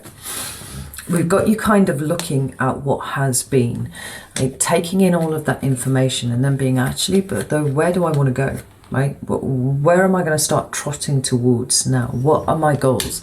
And for you, it is about restructuring what is around you in light of what makes you happy. Now, the Hermit and the Knight of Pentacles here, both Virgo cards, and they're coming to meet in the middle, right? This is where action and internal reflection are meeting, right? And then we've got the King of Pentacles, which is a step up, right? It's a card of delayed gratification, but it feels like you're putting in place now some sort of change for something that is going to be better moving forwards for you. And it could well see you moving, or at least starting to toy with the idea of moving or leaving something behind, perhaps leaving a job behind, but definitely, you know, going away somewhere, right? Getting out of somewhere. We've got the sun underneath that. There's a simplicity about this that I really love, and I wonder if there's been an element of you having kind of considered this before, but you overcomplicated it, right? You overthought it. You made it a much more complex situation than it needed to be, and now the simplicity is kind of dropping in, and you're like, well, I just change it. I just do this. I know how to take the steps in this. I know how to re-establish myself somewhere else. But now what I'm doing is I'm putting my own personal happiness front and center in leading me to wherever it is I'm going, you know, what my promised land looks like, whether it is, like I said, a change of geographical location or work, or even, you know, even around your family, maybe kind of pulling back from your family just a little bit. Who knows? It will show up differently for each of you. But I do see, if not actual movement, because there's a little bit of movement here, but not much, then certainly the planning and strategic side of it, because it is looking to establish you somewhere else, energetically or actually, right? So let's have a look at love and relationships, Virgo. Okay. I think that was the High Priestess. Get it here. We've got the Nine of Wands and we've got the High Priestess. Yeah, so actually just like Cancer this week. See, really examining your boundaries on a lot of things. We've got the Knight of Wands at the bottom of the deck. So you could have dealt with the Sagittarius, right? There could be some kind of residual heartbreak that you are aware of from a previous, you know, situation with a Sagittarius. We've got the Lovers there as well. Could have been a Gemini, right? But there's an element of you choosing to live in the present here, right? Now this horse is kind of springing away from this Three of Swords here, and the bit that's really drawing my eye on the Three of Swords is the crow that's flying away. You know, it's kind of ready to leave that stuff in the past, which is not to say it's all entirely dealt with and that's it, you've moved on and all that kind of thing, but it's like the time is right for change. The time is right for a movement in some way or another. Now, with this Nine of Wands, and the High Priestess, I think that you're going to be very aware of your boundaries this week. Not just in so much as how it is that you've constructed them and the fact that they're there at all, but I see you kind of sitting behind in a very passive, observational way, like watching how other people deal with your boundaries, how they run up against them, what they do when they, you know, hit it, stuff like that. Because you're very, very intuitive this week. Yeah. This is beautiful. We've got the Ten of Cups, we've got the Three of Wands, and we have the Four of Wands, which is lovely. I mean, this is just a fucking progression right here. We've got the Wheel of Fortune supporting what is going on, followed by the Empress, right? There's great abundance sat here for you in all senses, like emotional and material, actually, you know?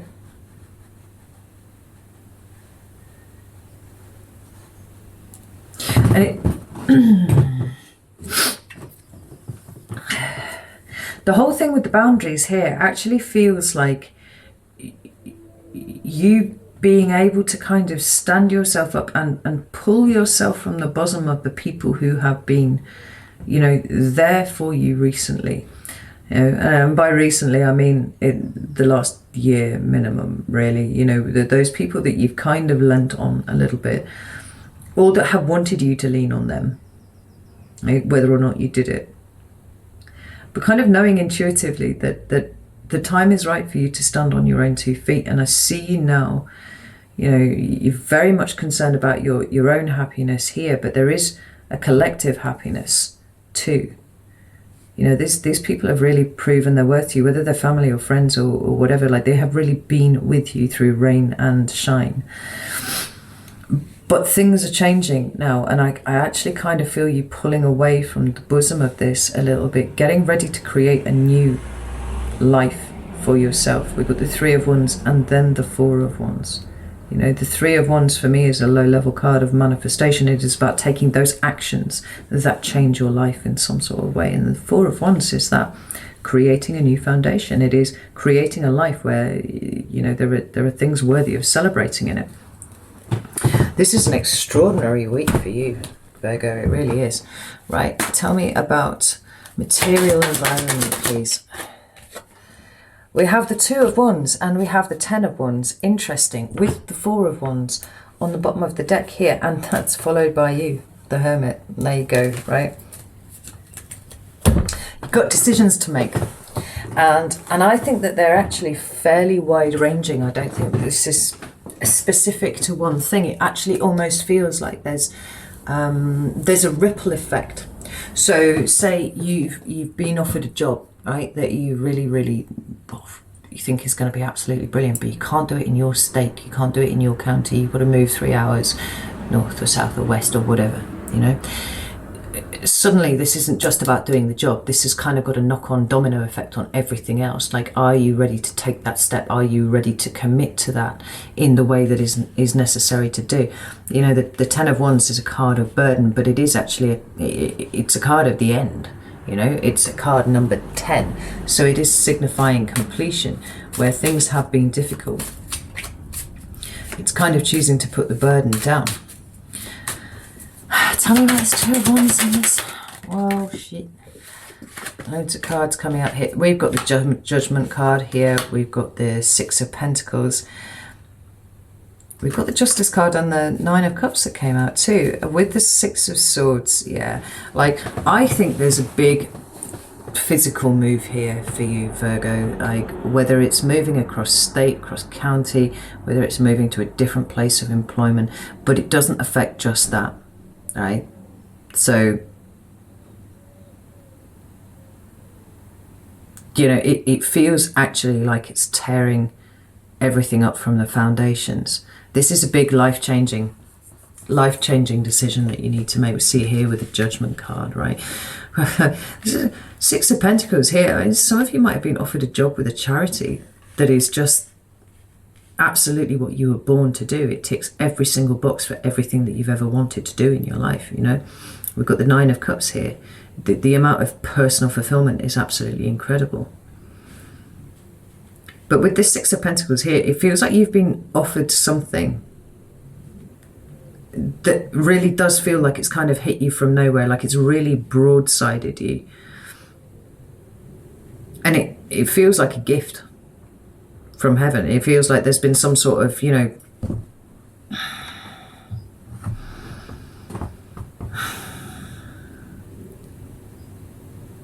like some sort of prayer's been answered. But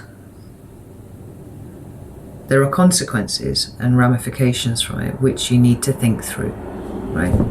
You do need to think through. That said, I see you taking this, Virgo. You know, I think the amount of emotional fulfillment here, and it ticks every box. That's what I keep hearing. It's ticking every box for you.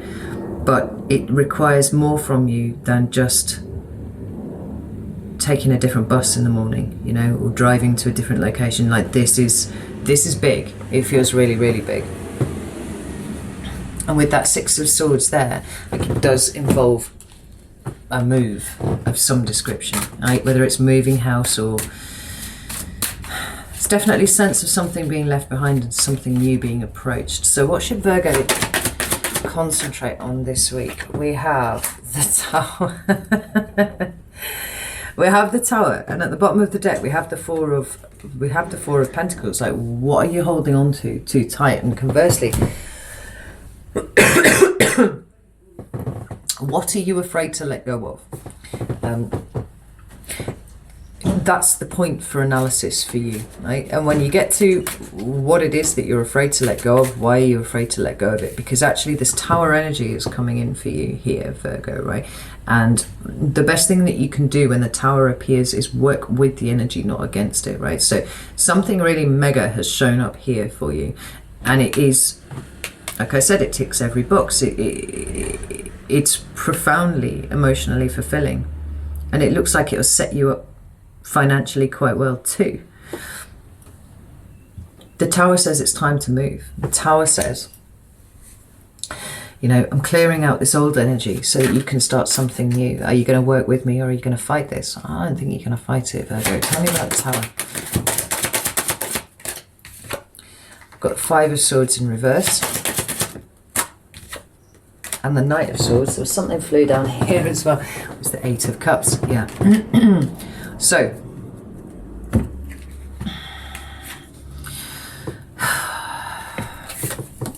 Five of Swords in reverse here is exactly what I was saying there, right? Look at what it is that you are afraid to let go of. Look at what your mind is trying to tell you is too dangerous about this, right? And then take a broad look at it and see what the Tower is removing from your life, because it is removing something, and it's enabling you to move on, right? We've got this Knight of Swords here, and he's moving pretty fast, which is interesting, because I don't get a sense here that you need to move too quickly. In fact, I don't like that at all, not with the page, with the Knight and the King of Pentacles here. Now that feels much more methodical, much more steady. The Knight of Swords. Yeah.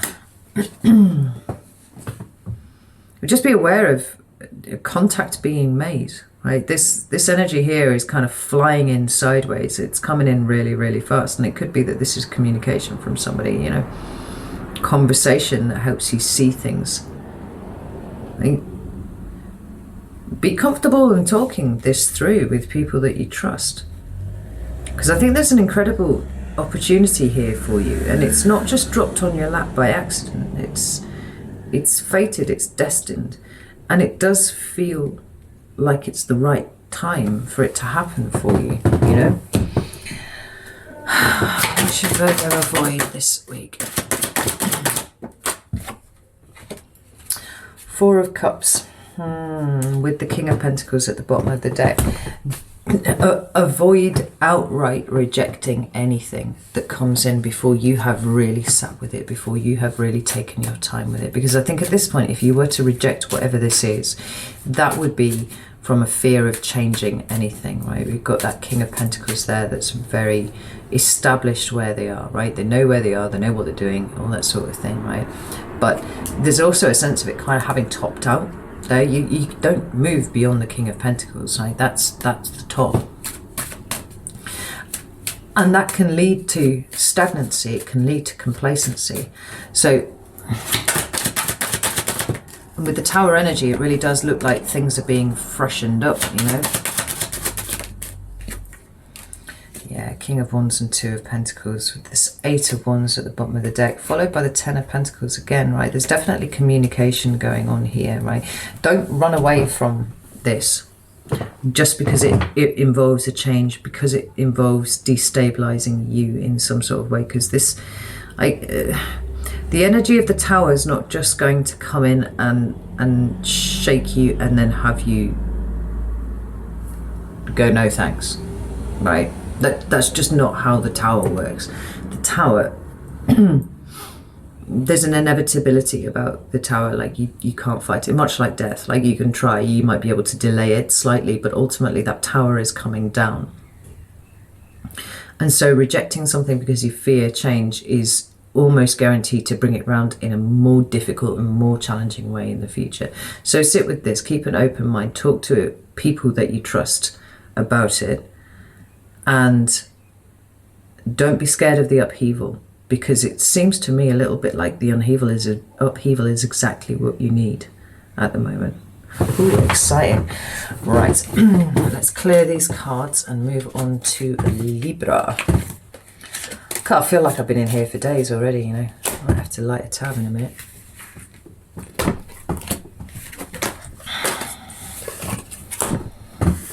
Probably won't. Now, let's have a look. So, Libra. Sun, Moon, or Ascendant for the 3rd to the 9th of May. Let's have a look. Oh, fuck. Well, the Wheel of Fortune just sort of toppled out there, but let's put that back in. It's a nice card to start. Tell me the theme for the week, Libra, please. We have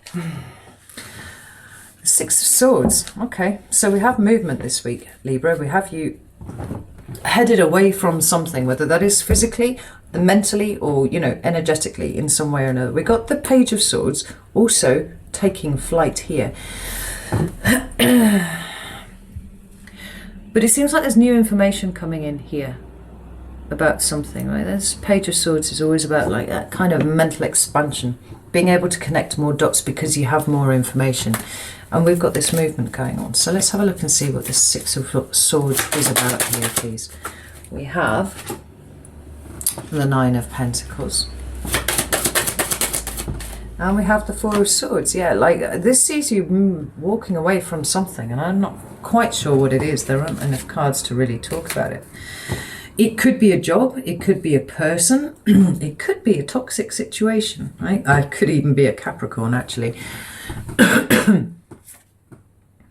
But there's a sense of you valuing your peace more than the interactions with whatever this devil represents to you at this time, even if it is, you know, whether it's a person or a Capricorn or a group of people or a situation, right? There's something inherently a little bit toxic about it, and it feels to me like you see it properly this week. You know, we've got the 6 of Cups underneath the Page of Swords here, so there is an element of a past historical connection here, which you now have more information about, right? And whether it's information about, you know, that time in the past, or you're just kind of starting to see something about this person or this group of people or this situation that kind of rubs you up the wrong way. It feels like you're taking a stand for something this week, Libra, because I see you here as the 9 of Pentacles just going, no, I'm not really standing for this, don't want it, I'm going to move away from it, thank you very much. And completely detaching, right? You're withdrawing from some sort of situation. Tell me about love and relationships, please. So we have the King of Wands and we have the Justice card. This is very interesting. King of Wands is Leo energy, but the Justice card is Libra, it's you. So it could be that there's an important Leo or fire sign around you who I feel is supporting you in this, actually. Now we see the crow is sitting on the head of the King of Wands there. Well, on top of the lion, actually, which is very Leo. I'm sure the King of Wands is actually supposed to be the crow, but to me it looks like this crow's kind of taking liberties and sitting on the top of, you know, the lion, the King of Wands here. But you are depicted as a crow, undoubtedly as a crow, and being the Justice card here. It feels like it's supportive because the 9 of Pentacles is underneath here too, right? That's the shadow card for these sets of cards. They're helping you with something. Now, if it's not a Leo and this is not somebody that you know, then this is a very dynamic, active sense of fairness in play by you, right? This is you standing up for what you believe in, really talking about what it is that you believe in, you know, and making a stand. Right? It's the King of Wands is active energy. The Justice card is all about, this is interesting. And the Justice card is all about justice. It's about fairness. It's about, you know, really standing for something. Sometimes it's about consequences too. But the interesting thing is the cards that have come out underneath are the World card, the 5 of Pentacles, and the Sun. There's that Leo energy again, and actually we even see it in the World card too, right? So we've got like Leo here everywhere. But that is very bold, very active, energetic confident energy. So if it's not a Leo around you, it is you this week. This is how you are showing up in your relationships, romantic or otherwise. And with this Five of Pentacles here, I actually feel like there's a sense of not really giving a shit if that means that you have to be out in the cold in some sort of way. If you have to isolate yourself from something, then so be it. That is okay. You know, it feels a lot like you're not compromising your principles for anybody this week. And I think that you're supported in that. I think that you have support around you. But what it does mean is that there's some sort of catalyzing event that triggers you to behave like that. So I would be aware of there being people with perhaps nefarious intent around you, you know, or just people who just don't behave well, you know, and you're like, I don't care who you are. I'm not going to sit here and have you behave like that around me and, you know, in some way condone it with my presence. That's not going to happen. It feels very liberating for you, Libra, I'm not going to lie. Let's have a look at your money and materials and your environment. We have the Four of Swords in reverse. Now, the Four of Swords has already appeared for you, and it is about withdrawing from something, right? It's taking a break here, but it's shown in the reverse here. So your work, your money, all of that kind of thing, like maybe you've been off for a while, right? Maybe you've been kind of missing in action in some sort of way. If this is to do with your finances, then maybe you've had your eye off the ball a little bit of late. If it's to do with work, it could be that you've had to take some time off. You know, there are lots of reasons why that would happen in the current environment. Tell me that's Four of Swords, Ace of Pentacles. Yeah, that makes perfect sense. So we've got the Ace of Pentacles and the King of Swords underneath here. So if the Four of Swords is all about taking that break, withdrawing, stepping back, all of that kind of thing, then the Four of Swords in reverse is about a re-engagement with those things that you have kind of stepped away from. It could be that you've stepped away from people or situations or whatever that, and then, you know, in the space that's created, you're like, right, I'm actually going to focus on my finances, or I'm going to focus on my job, I'm going to focus on my business. I'm going to focus on perhaps creating new opportunities for myself. Because we've got this King of Swords here. He's often given to depict the professions. So we have accountants, we have lawyers and doctors, surgeons, that kind of thing, you know. But it's a card that speaks specifically about actually fairness as well. It's like a lower echo of the Justice card, the King of Swords. It's about making really good, clear decisions about things. It's about understanding how everything is working very well. It's about being able to express yourself very well. You know, very articulate, expressive, but very, very clear. And I think actually what's going on here is you're just rediverting your energy from what it is that you're moving away from to thinking very clearly, very logically about how you create the next new opportunity for yourself, which is cool. Because at the bottom of the deck, we've got the Knight of Wands. It's like you want to be ready to jump on this opportunity when it presents itself. And at the moment, you're working on kind of bringing it into being in the first place. If that makes sense. Let's have a look and see what Libra should be focusing on this week, please. Three of Wands. You should be focusing on your day-to-day, here and now, right? We've got the Three of Cups at the bottom of the deck. So, you know, also concentrate on those relationships that bring you a great deal of joy. You know, those female solidarity perhaps, but you know, those relationships that really give you a sense of being and belonging, those are where your energy should be placed this week, not on whatever this is that you're moving away from.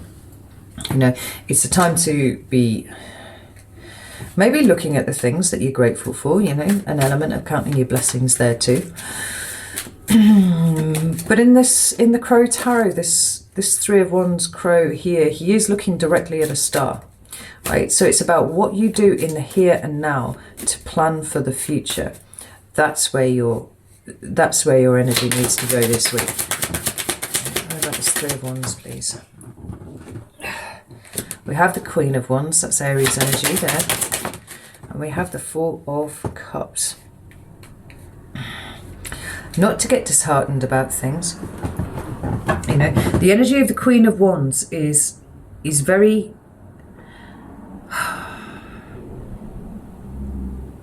is very assured. It's confident in their own decision making. You know, the Queen of Wands doesn't second guess herself. She doesn't allow herself to be made to feel like anything other than a queen. There's actually something quite masculine about the Queen of Wands. It's not aggressive exactly, but it's certainly assertive. So it's about being really, really focused on what it is that you want, advocating for what you want, planning for what it is that you want. Because it's an Aries card, and we see that in the Emperor too, that planning and strategizing.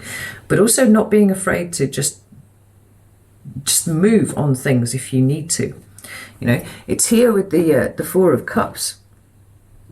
And I think if anybody makes you feel rejected, makes you feel awful, like, just let it roll off you, right? It's not important at this point. Now, the Queen of Wands doesn't give a shit about what anybody else thinks, and she's magnificent. She's sitting here in all of her glory, being fucking magnificent, saying, I'm the fucking Queen of Wands. You know, she doesn't doubt herself. This is the energy that I want you to have this week, Libra. Because this says more about the people that are around you than it does about you, right? So this week, bit of a bomb-proof, you know, suit of armour on, and just barrel forwards to what it is that you're after. You can see you're kind of working on these new opportunities here. Don't deviate from your path. Do what you are going to do and pay no heed to anything else. What should Libra avoid this? Oh, we have the Eight of Pentacles in reverse. Now, the Eight of Pentacles in the upright talks about mastery. It talks about working really, really hard at something, right? So when it turns up in the reverse, then what we have is a kind of like a refusal to work on anything, right? It's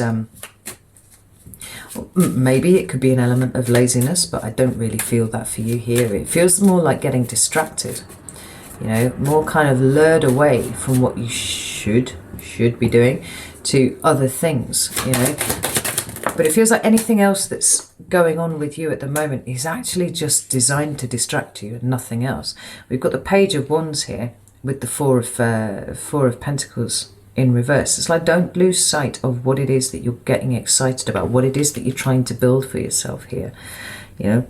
Whatever it is that you've walked away from, in a very principled stance, I feel. Like, don't allow that to swallow you up so hard that you actually forget what it is that you're doing, right? Don't second guess your decisions. Don't second guess a rejection that you have instigated. But also don't dwell too much if somebody has rejected you for whatever reason, because I kind of feel like that's gonna come out in the wash. I don't think it's necessarily a permanent thing, but I think it's something that needed to happen. I think it's a principled stand that needed to be made. Just kind of like to show that you're not a pushover, right? And you're not a pushover at all. But it feels like someone's taken the piss a little bit with something somewhere. So let's move on to Scorpio. Can I have a theme of the week for Scorpio, please? Thank you. We have the Two of Pentacles and we have the Nine of Swords. That makes sense, right? The full moon in Scorpio is going to be absolutely attacking the fabric of who you are, right? It's going to be very intense, as an intense sign anyway. You know, you're kind of used to that, but if you can imagine what feels intense to you, or what it's like for other people, it's going to be absolutely fucking unbearable, right? But even to you, it feels intense, and it's quite likely that it's going to be a week of trying to find your center, right? Trying to find your grounding, because I feel you kind of being buffeted of the winds of you know what is going on with you at the moment, and certainly possibly being kind of catapulted into places that you aren't really comfortable with. The thing is, it's almost like you're going there whether you like it or not. So do you... It's unlikely that you're going to be able to buckle in and enjoy the ride, but you can at least ride the wave. You know, this is not territory that is unknown to you, Scorpio. Got the High Priestess and the Devil card there. It's not unknown to you, but it is deeply uncomfortable, and that's why you have not been there before. But you can find your center, and you will find your balance with all of this. The Five of Wands.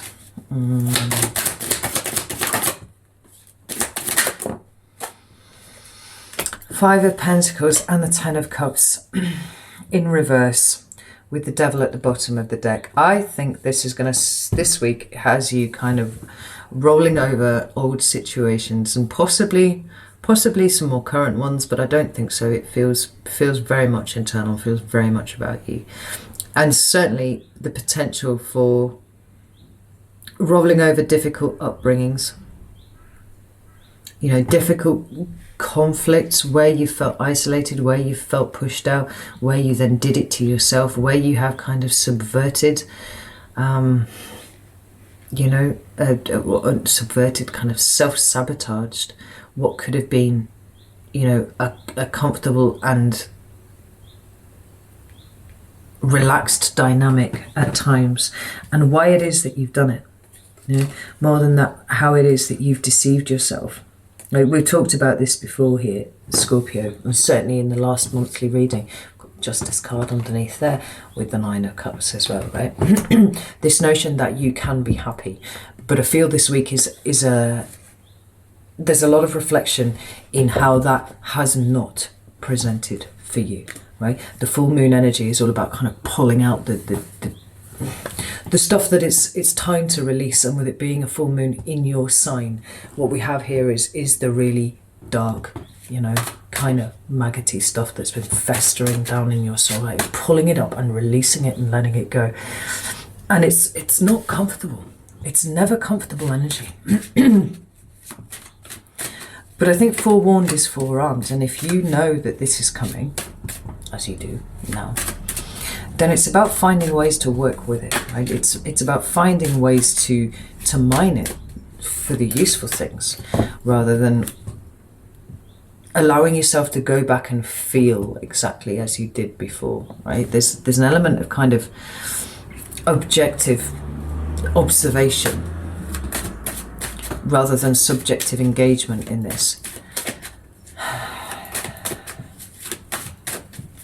Yeah. Tell me about love and relationships for Scorpio, please. Holy shit. Right. We have the Four of Swords.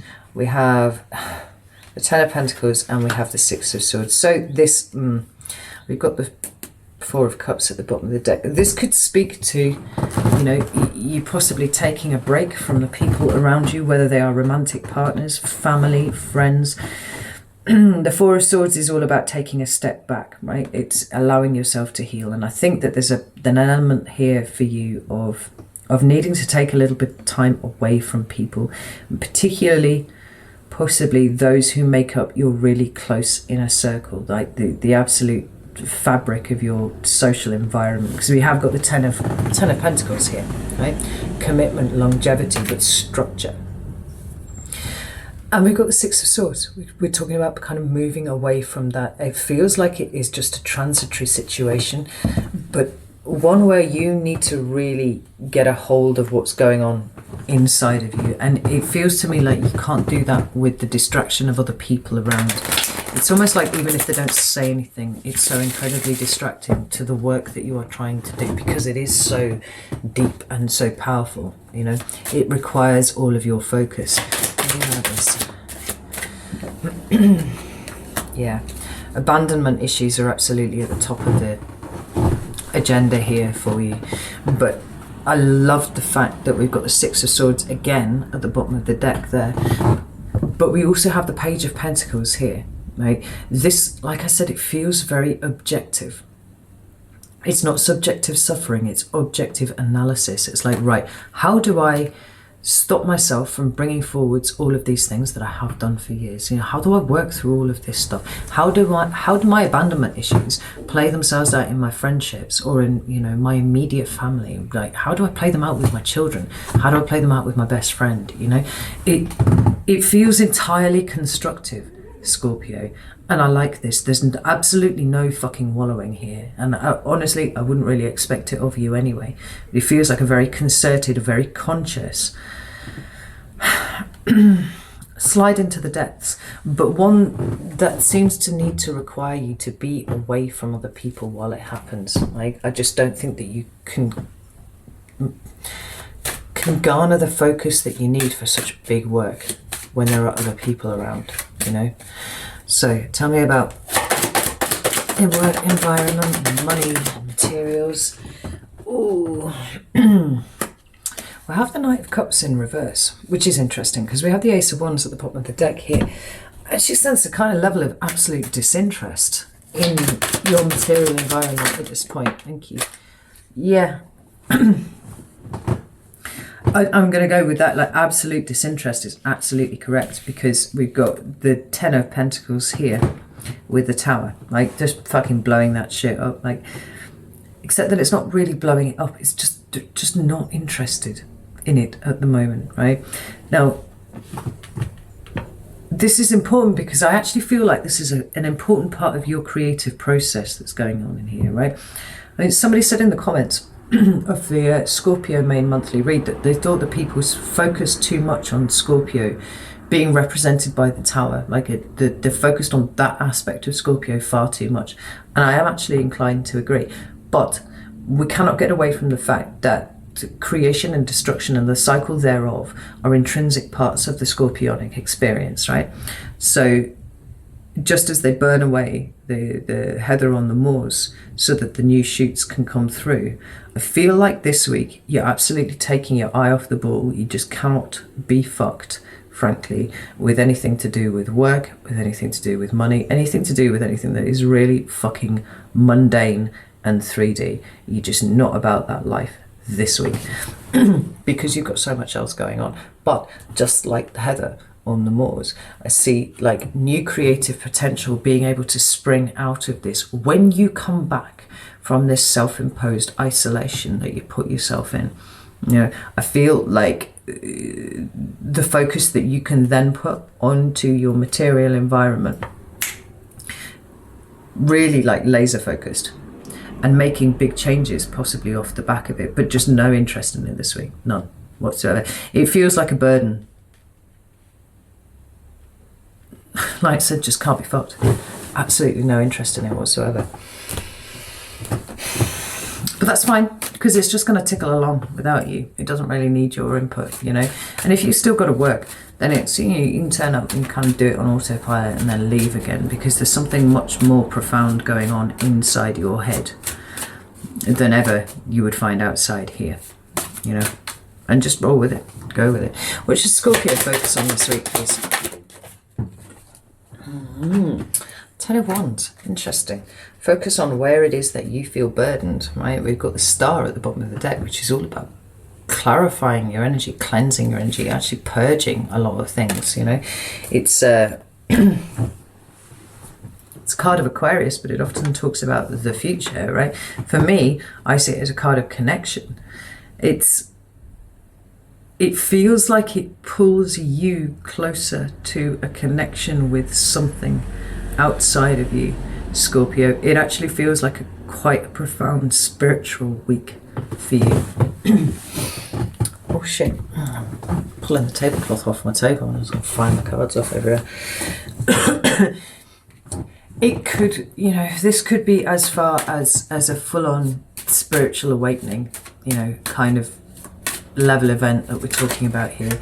Or it could just be that you managed to work out a lot of things about yourself, get some insight, and it feels like you're cleaning yourself off, you know. Tell me about this tell me about this Ten of Pentacles, please. We've got the Ten of Pentacles. We've got the Ten of Wands again to clarify the Ten of Wands. It's lean into this discomfort, Scorpio, like I say this all of the time, if there's something that makes you feel uncomfortable, you got to lean into it. That's where you need to start your journey. That's where you push and do it objectively. Like what we're not wanting you to do is subjectively and emotionally revisit every terrible thing that's ever happened.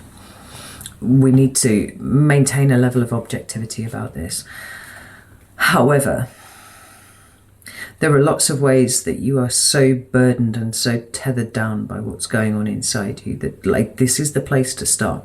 This is the place to look. Where is it that you are hurting? Where is it that you are burdened? Where is it that other people feel like they're a bit much? And why do they feel like they're a bit much? What is it that they want from you? Why do you resist it? Why do you not want it? You know, these are all the questions that you need to be asking yourself. And then we've got this Eight of Wands, which can talk about an increase in momentum, but it also talks about, you know, getting into a conversation. And that here is you choosing to get into a conversation with yourself of what it is that burdens you. I'm going to pull a card from the Marigold to clarify that, because it seems a little bit vague. Tell me about this. Thank you. Ace of Pentacles. And the Emperor. Yeah, like if you... Oh, there's the Justice card at the bottom of the deck. Big karma, right? Big karma processing. But karma is in the sense of consequences, you know?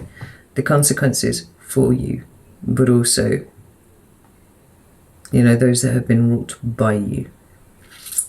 Whatever it is. There's an element here of a new way of being able to live being presented to you when you work through all of this stuff. There is a new level of empowerment that is implied here with the Emperor. There's a new way for you to get on top of your shit, Scorpio. And it frankly will make you pretty unstoppable. The thing that disempowers you most in the world is you treating your biggest gift like it is a curse. And, you know, there are cursed aspects to it. But if you get out of your own way and you get on top of your shit and you allow yourself to feel, because that is your biggest fucking gift. It is your biggest gift.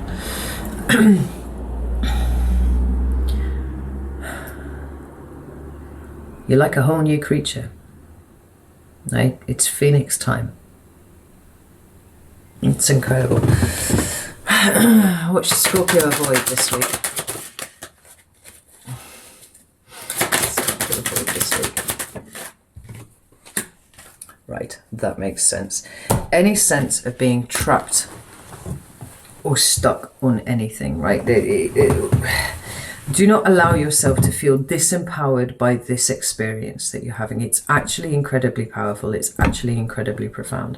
Like, and if we go down the spiritual awakenings route, right, everybody thinks that it's all shiny and everything, and actually it's fucking not. It's usually quite raw and quite messy, and you're like, who? You know, it takes a little while to recover from.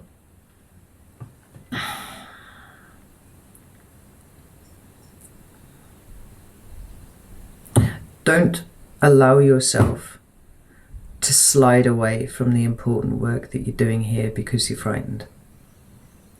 Another person in the Scorpio reading wrote, of all the horrors that I had to see, facing myself was the worst, or something like that, right? And that absolutely, I think beautifully and very concisely really summed up the Scorpio experience, you know?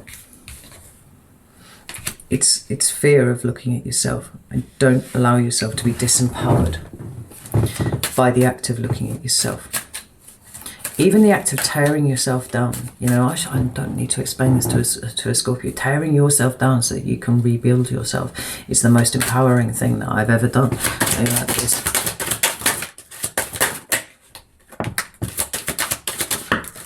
Yeah, I mean, the message is really clear here. We've got the Three of Swords in reverse.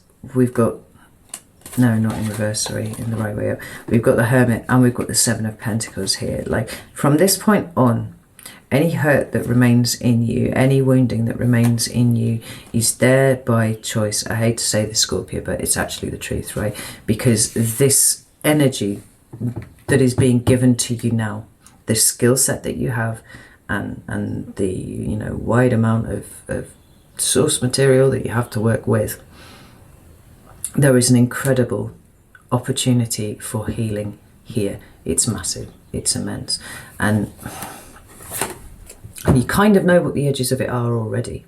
So if at this point you choose to leave any stone unturned because you're afraid of what you might find, then it's on you that it's still there, right? Know that this comes from an absolute place of love, because I absolutely fucking adore my Scorpios, right? And we've got that Seven of Pentacles there, you know, like that anything that remains that is not right is there because you chose not to take it. I'm in awe of what you've got going on here, Scorpio, I'm not even gonna lie. Like, it's deep. So yes, this is what I have for you for this week. And possibly you're going to be feeling echoes of this for several weeks to come, right? Certainly with the kind of work that you're doing here. I mean, echoes of the full moon energy, at least. But the ripple effect of what it is that you're working with this month, absolutely fucking profound. And it will change your life. I'm not even fucking around there. Like, it will change your life. It might not be immediate, but there will come a point where you look back and you go, wow, look at how I was compared to how I am now. Like, you know, like, I actually get to be happy and content and stuff like that. Right, I'm gonna go and have a wee. I'll be back in a minute. So let's move on to Sagittarius, Sun, Moon or Ascendant for the 3rd to the 9th of May. Let's good shuffle. So can I have the theme for the week for Sagittarius, please? Thank you. That's swift. We have the Ace of Swords. This is wonderful. This is a really nice card. You're the only sign actually that I've read for so far that's had an ace in that position. And we have the Death card at the bottom of the deck. Now, the Ace of Swords talks about new truths coming to light, right? A new understanding, new ways of expressing yourself, new ways of actually seeing the world. Because the swords are all about, you know, the ways in which we process information. It's quite cerebral, right? It's how we use our minds. When it comes to new information coming in, new insights and stuff like that, it can't help but change the way that we process the information that comes in. And this feels like it's going to be a week of revelations for you. Not least because we've got the Death card at the bottom of the deck. You know, there's something likely to be transformed for you this month. This week even. I'm going to be getting all ahead of myself now. I just noticed that there was a card that flipped there as I was shuffling the cards, and it is indeed the Ace of Cups. There may be new insight for you in the way that you see yourself from an emotional perspective, right? I've spoken before about how you Sagittarians are always kind of zooming, right? And for some of you, a significant proportion of you, that speed, that energy with which you throw yourselves into stuff, you know, we've come to the conclusion over the last year or so that a lot of that is about running away from things. But we have the Nine of Cups at the bottom of the deck here. This is about what makes you happy. But more than that, the possibility that it is possible for you to be happy, Sag.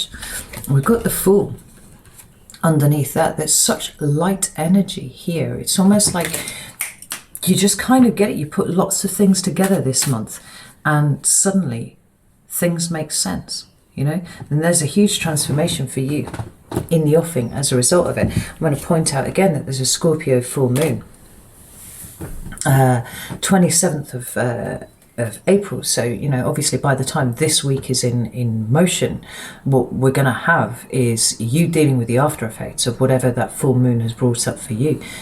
Profound transformation seems to be the thing here. So let me have the Ace of Swords, please. Thank you. Okay. Yeah, so the reason that I'm pulling faces is the very first card that came out was Death, right? So there you got it twice. And we have the Ten of Pentacles.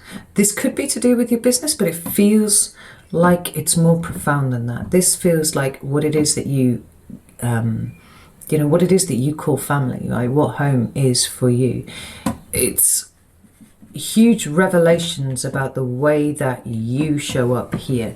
Now, I think some of it is going to be as a result of having gone within, because we do have that Virgo card of the Hermit there, and understanding how very unfulfilling and painful, hurtful, you know, wounded and traumatized your past has been, right? Perhaps understanding how it is that you've come from a place of complete wounding, and now you may not necessarily recognize what it is to be happy when it's presented in front of you. Maybe you're looking for ways, you know, to mitigate the possibility of it going wrong, right? I'm talking about self-sabotage here. We've got the Sun underneath, that's the card of Leo, but as it stands here, you know, we've got these Virgo and Leo cards kind of facing off against each other. It's about going within and finding the joy, right? It feels to me this week like there are huge revelations that are hitting you, and it's going to clarify an awful lot for you. It's going to lead to a greater degree of comfort for you, I think. I feel that quite strongly. Tell me about love and relationships for Sagittarius, please. Thank you. We have the Sun. I mean, that's glorious. Card of Leo. It is a card of joy. It is a card of harmony. And that's something that Sagittarians really do like. They like that harmony, you know, and it's being Leo, it's that compatible sister fire energy to you, you know.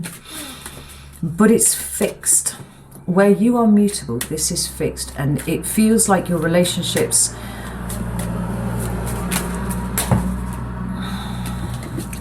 in whatever, I don't fucking believe it. Look, there it is again, the Sun with the 10 of Cups. I mean, for fuck's sake, I'll pop these in here. Where you have been very mutable, it feels like there's a coming trust in all of your relationships, right? In the important ones where the trust has been earned and all that sort of thing, right? There's an element of you stabilizing and not needing to run too far away from anything. Fuck's sake, there's the Ace of Swords at the bottom of the deck. All of these repeating cards for you. Tell me about the Sun, please, for Sagittarius. Yeah, we have the 7 of Cups there. We have the 7 of Wands and whatever this was in the middle of the Star. Beautiful. Right, so an understanding of where you are trying to defend yourself, and ultimately it's leading to self-sabotage, right? An understanding of where it is that you have been emotionally confused. Because did I not say one? I have a real clear recollection in one Sagittarius reading, and it might have been from fucking December or something like that. I have no concept of time where it is. I remember saying, you don't know what it is to have a home. Right? I'm not talking about four walls. I'm talking about having an emotional home. And it feels like this is what's clarifying for you this month, right? We've got this fixed fire energy here. It's giving you a framework. It's giving you a home here, right? And we have an absolute processing of all of this, right? There's emotional confusion, understanding where it comes from. This need to self-sabotage, understanding where that comes from. And then the Star, right? The feeling that you can be vulnerable in these important relationships moving forwards, right? It's incredible. I actually really, really like that. I mean, look at these beautiful major arcana cards that speak about joy and vulnerability and openness and, you know, a willingness to connect on a level that is so very fucking deep. And these two cards here, very spiritual cards. Really spiritual cards, and particularly when they're coming up in multiples at 7, you know, we've got you integrating lessons here, like really understanding where it's coming from. This is the low level stuff. This is the day-to-day stuff, right? These are the big energies that are surrounding you, the Sun and the Star. And we have the 2 of Pentacles at the bottom of the deck. We find you achieving a level of equilibrium and balance in how it is that you understand this, right? And the corollary of that is knowing where to put your emotional energy. You know, if you've been wasting it on, not wasting it, if you found you've been expending it on being anxious about things, being unsure about things, feeling a little bit unstable about things. Like, it's kind of understanding that you can put that burden down, right? We're just going to concentrate on these two pentacles. Thank you very much. Let's have a look at money and finances and work and all that sort of thing. We've got the 10 of Cups and we've got the 9 of Wands. So the 10s indicate completion, but they also do indicate a level of collectivism in it. So if you're kind of pooling your resources with someone this week, it looks like it could be going very well for you. You know, maybe your business partner or, you know, a romantic partner, something like that. Maybe you're clubbing together with a friend for something. That is...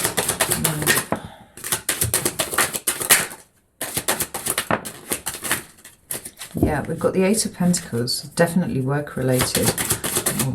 Something related. Oh, it's this world here. Yeah, there's a sense of a plan being hatched here with this Page of Pentacles here, right? It's potential. It's taking hold of a potential and taking the first steps in it. It does seem to be involving working with someone else towards a goal, right? This is what I mean. There's a plan being hatched here for something. Maybe you are going into business with someone. Maybe you are working with someone, you know, to create something, or maybe you're looking to expand, something like that. But it looks really good. It looks very, very positive indeed. I'm going to pull one more card for that. We've got the 9 of Wands here twice, which is a card of boundaries. And I actually am not concerned about it because the other cards that have come out with it, like, although it's come out twice, like, it feels safe here. Like, there's boundaries on both sides. And so neither of you are kind of running away with yourselves on whatever this is. You know, it doesn't have to do with money. It can do with, you know, with all sorts of things. But there's a shared endeavor here, but it's on a level. You know, with these two 9 of Wands cards, it's one of them is yours and one of them belongs to the other person. But you're working together for something, right, that will bring a great deal of emotional fulfillment to both of you. And it feels like it's got legs as a plan, whatever it is. It looks good this week. You know, you might see, if you've been working on something, you may start to see the first part of an actual, you know, concrete manifestation of what it is that you're working towards, like the first level of it, something like that. Right, what should Sagittarius be concentrating on? Thank you. Oof. The Magician, right? This week, it's funny, even though it's not a Sagittarian card, it's one that I associate really, really strongly with Sagittarius, and I've never quite been able to work out why. You know, you are powerful, you are capable, you can, most of you have probably got a pretty good idea of how to manifest what you need for yourself on a practical level, because I actually don't think that that's ever been an issue for you, Saggy. Like, it's just there when you need it. It's almost like serendipity, except it's not. You just intend it and then it is there. It happens, right? You manifest it. It's emotional stuff that's been difficult for you to navigate all of this time. You know, tell me about the Magician. Why should Saggy focus on that? We've got the Ace of Wands. That's incredible. Tell me what it is. And the Queen of Swords. This is lovely. Right. So, you know, depicted on the Magician's card, we do have the Ace of Wands. He's got it there in his claws, right? He's holding on to it right there. It's a really good week for manifesting things that you want to bring in. Now, I don't see anything at this point particularly tangible, but I see a lot of inventive thinking about things, and I'd see an engagement, a really strong engagement with just life in general, like really just enjoying the process of being alive. We have the Queen of Swords here, and I think that this combination of cards is exceptionally powerful, because we've got this ability to manifest. We've got this huge energy here. We have the possibility of new things, like new ways of living, something like that. But it feels very rooted in a creative thinking sort of way, because we have then the Queen of Swords too, right? If you have any problems this week, your creative thinking will help you move around those for sure. But it also suggests that there is the possibility of new new ideas coming up, right? And if you get struck with a new idea, don't just discount it, right? Really fully explore it, logically, sensibly, objectively, because I think that you'll find that there's something really worth pursuing in there. What should Sagittarius avoid this week, please? We've got 2 cards. We've got the Chariot and the Ace of Cups. That's an interesting combination because those are pretty positive cards and ones that we would expect to see as you know, things that you would be encouraged to undertake. But the Chariot is all about determination, and it's all about drive and moving forwards really, really hard, right? So usually it ends up in victory, but I think it's a caution not to push too hard this week, Saggy. Not to be too pushy about something, and particularly with regards to emotional stuff, because we have the Ace of Cups. Now this could be, don't push yourself too hard emotionally, right? Because it's not quite time yet. You're not really feeling the love for yourself in the way that you should do. Or it could be to do with someone else. So let's have a look. Tell me about the Chariot and the Ace of Cups, please. We have 6 of Swords. And the Chariot, let's just flip there. Ooh, and the Devil. Yeah, make sure that you're coming from the right place. If you are moving forwards in any sort of way, right, it wants to be with a light, clean energy, like we see with the Fool. And it absolutely needs to be trust-based. If you are pushing something because you are afraid, that's what you need to avoid, right? We see this 6 of Swords and the Devil here, clarifying this. Make sure your motivations are coming from the right place. And where there is fear, stop and sit and engage with that. Like, yeah, we've got the Fool and then the Magician right there after it, right? And then the 10 of Cups. That's glorious. Look at that. That's absolutely beautiful. Make sure that anything that you are feeling stuck or trapped or afraid of is dealt with head on, right? And don't try and push something sideways to avoid looking at that, because you're basically hamstringing yourself if you do that. Okay, so let's clean these up and we will move to Capricorn. Okay.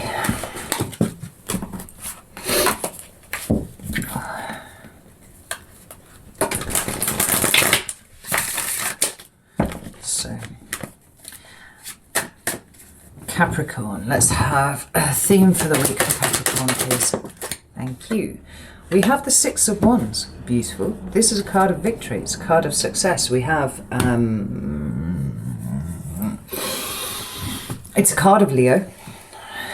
And we have the King of Pentacles at the bottom of the deck, which is a card of delayed gratification. So it could be that you find this week a seed that you planted a long time ago is coming to fruition, right? It's something that's making you feel pretty good about yourself. King of Pentacles is strictly Capricorn, Taurus energy, right? But it's the masculine expression of the earth energy. So it's kind of being up there and kind of really being able to reap the rewards of what it is that you have sown previously. Tell me about the 6 of Pentacles, please. Right, we've got the 10 of Pentacles and we've got the Sun here. And that's funny, that's the second card of Leo that we've got here. But it really does feel like you've achieved something this week. You know, it might be some sort of recognition at work, because we have the 10 of Pentacles, but there could be some sort of money aspect to this, maybe a promotion, some sort of pay rise, something. Possibly, you know, having an offer accepted on a house, something like that. There's something really worthy of celebrating, though, this week, Capricorn. And like I say, it does seem to be related to work and money and that sort of thing. That's a really good start. I like that. Let's have a look at your love and relationships. Well, we've got 2 cards there. We have, we've got the 5 of Swords and we've got the Ace of Wands together. That's quite tense as a combination, because the 5 of Swords can speak of lots of things. I often think it speaks about thought patterns that are somewhat wonky, you know, cognitive loops and that sort of thing. But it can also talk about you know, doing anything to win. And that's not a good relationship, or saying anything to win, rather, you know. It's not a good basis for harmonious relationships. With the Ace of Wands, you know, we have got that creative and inspired approach to things, but where the aces, well, no, where the wand suit tips over into something a bit shadowy is when you've got, you know, too much passion and it becomes aggression in some way or another. Tell me about this Five of Swords and the Ace of Wands. You know, you could be saying that what we've got going on is a realization that a relationship that started from a purely physical level isn't really actually what you wanted at all. You know, because the Ace of Wands does have that kind of phallic overtones. It's like highly sexual. We've got you on the bottom of the deck there, Capricorn, as the devil. But when we take on board devil energy, you know, what we've got is some really quite astoundingly good sex, right? Let's not beat about the bush here. But it doesn't feel healthy. We've got the Ten of Swords underneath that, so it could be that you're bringing a relationship to a close, you know, in whatever sense that is, and bringing it to a close this week. And we've got the King of Wands, which is another card of Leo here. There's a lot of Leo here in this reading. What the fuck? Look at this. It's the Six of Wands that tried to come out there as well. Again, another Leo card. Tell me about this King of Wands here. Yeah, okay, I kind of thought that's how it was going. We've got the Hermit and we've got the Queen of Cups. Now, this is interesting. Wheel of Fortune at the bottom of the deck, so there's a teaching moment here for you. There's something going on. We've got the Ten of Wands. Either you've engaged in a relationship from a purely physical perspective, right, and you didn't want any more from it than that, but the other person did. Or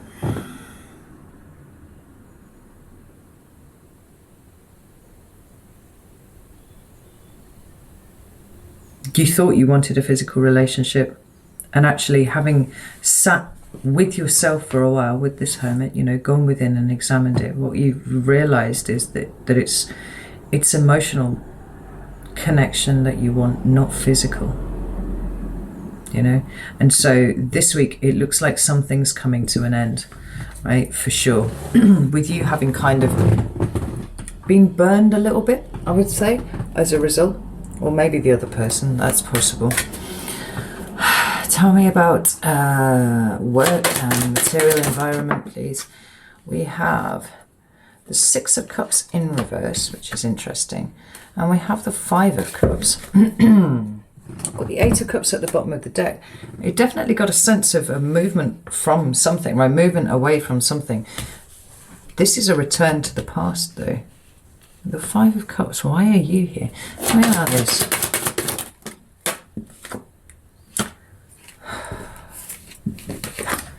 This is really interesting. So, you know, I assumed that the victory that you were experiencing there at the beginning of the reading, the theme for the week, which does seem very, very positive and absolutely pentacle related. I assumed that this was to do with work, but work seems a little bit more confusing than that. We've got the Six of Cups in reverse. Six of Cups is the past. Six of Cups in reverse it's like a refusal to return to the past. But then we have this Five of Cups, which is kind of being stuck in an energy of not seeing what good things are around you because you're absolutely focusing on the things that you have lost, right? We've got the Eight of Cups here. We've got the Six of Swords here. Both cards that talk about a movement away from something. And then we have extreme emotional confusion, you know, possibly too many options that you feel uncomfortable trying to pick one of them with this Seven of Cups. We also have this Nine of Swords. Oh my God, my neck. Oh, Nine of Swords at the bottom of the deck. We've got deep anxiety and overthinking, worry about something. Worry about this. And then we've got the Devil card here. What is this about, Capricorn? Like, it feels very unstable and it feels very frightened about something, right? Which would suggest to me that your material environment in some way is threatened by something, right? Because you're an earth sign and because this is really important to you, financial security is important to you, your material you know, security is important. It's what makes you feel safe. I actually do not feel safe at all with any of this. So what is going on here? Because all of this energy is really quite challenging, and it's totally at odds with what the theme for your week is here. I'm gonna pull out another deck and investigate this a little bit more.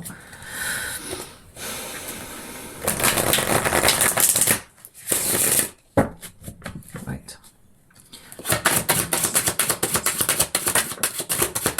I can't believe it. Eight of Cups and the Devil. Again, the same two cards, totally different deck. One more for this, please. You need to know that was two. We've got the Lovers and the Empress, which is really interesting. It feels like there are big decisions that need to be made here. Is there a possibility of you losing your job? Possibly. I don't really feel that, to be honest. I would expect to see different cards in that regard here. But perhaps there's an opportunity for something new that your self-sabotage is kicking in about, right? Because it seems to require you moving away from something, right? And I feel like you've chosen to do that. Although you might not have done it. It might be something that's out of your control, and that's why you feel so destabilized by it. But there's a really strong sense here of kind of not being comfortable with this change at all. The Lovers card and the Empress. The Lovers card is a card of conscious co-creation, and it talks about making decisions and actually stepping up and making decisions about your life. But it feels like you're really struggling with the consequences of that. You know, even though it looks like it would probably lead you to a more abundant material situation than you currently enjoy, there's something keeping you stuck. Now let me... Entirely confusing. Tell me about this Ten of Pentacles and the Sun. We've got the Ten of Pentacles and the Queen of Wands. Like, what the fuck is going on here? There's the Ten of Pentacles again, and then we have more fire sign energy. This time Aries, though. Six of Wands. Three of Cups. Seven of Swords.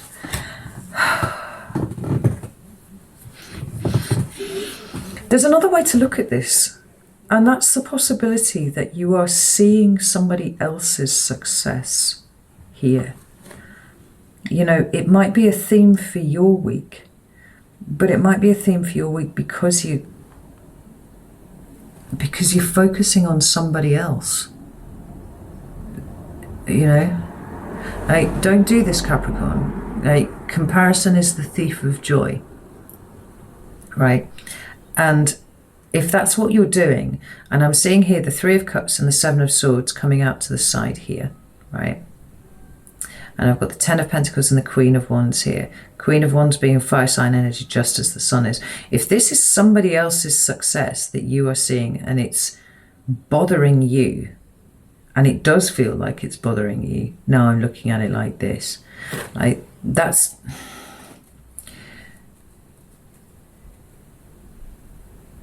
It's going to make the rest of your week really, really difficult to deal with here. You know, maybe you feel like this person doesn't deserve what it is that they're getting here, but it really seems to be eating you up, right? When we combine it with what is a material instability for you here, and something that's really quite difficult and challenging in your relationship environment here, like, all of this is an absolute recipe for disaster.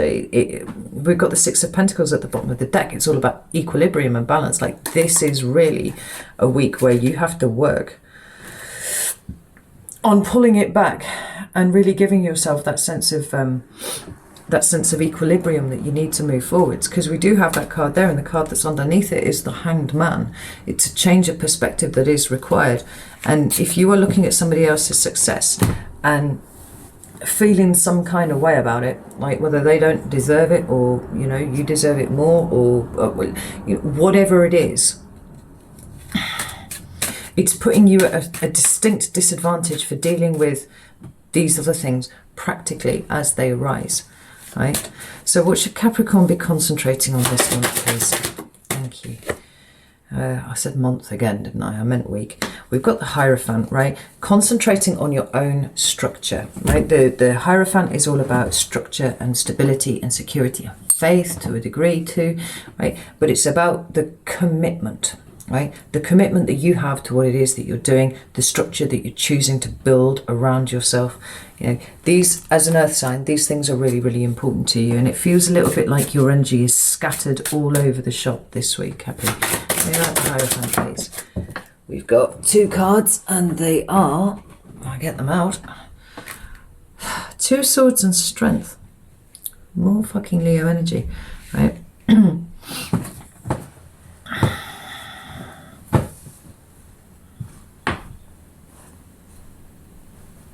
Now, normally when I see the 2 of Swords, I point out to people that they're ignoring their intuition, they're ignoring their emotions, and they need to turn around and look at these fucking things.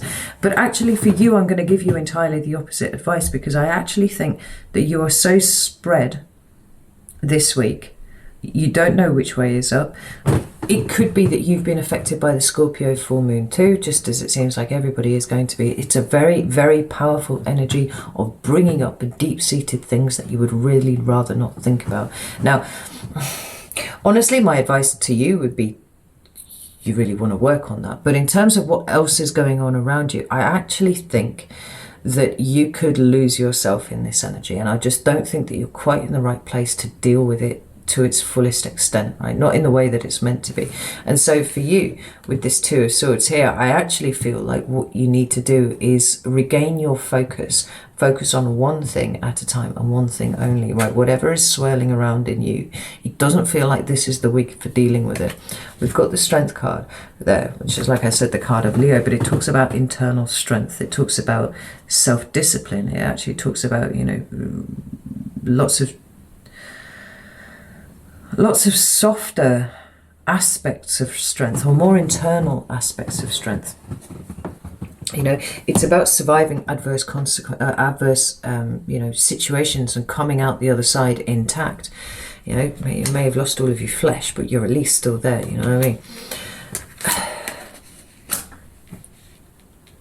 For you, it seems like this week is more about shoring up your foundations. Right? It's about tidying up and not allowing yourself to be distracted by things of too much of an emotional nature, shall we say, because it feels a little bit like a week where everything just goes wrong. You know, one of those weeks where we end up feeling really, really persecuted. And the thing for you is to maintain perspective. And for you, that really involves just focusing on one thing at a time and not trying to spread yourself amongst all of these things. Yeah, I really do feel like you're going to find this full moon energy quite overwhelming. And the best thing that you can do for it is not allow yourself to be, you know, turned into goat soup, but to concentrate on the things that are important to you, right? Prioritize. And, you know, work, money, material, environment, those are the things that are important this week. Those are the things that require your attention. When all of that is fixed, then you can kind of return to this. And by that point, it feels like the full moon energy will have, you know, loosened off for you a little bit. What should Capricorn avoid this week?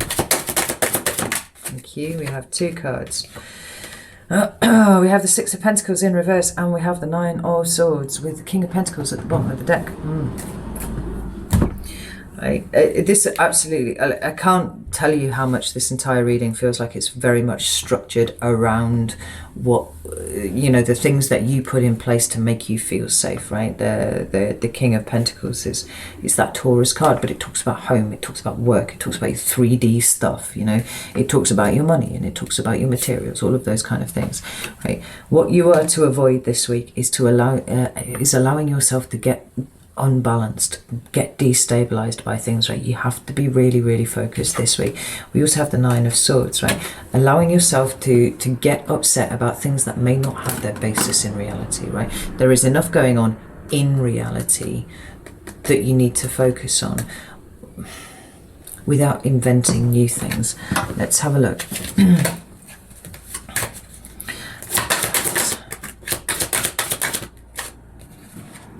Yeah, we've got the Star in reverse, we've got the Ten of Wands, and we've got the Wheel of Fortune. And you know,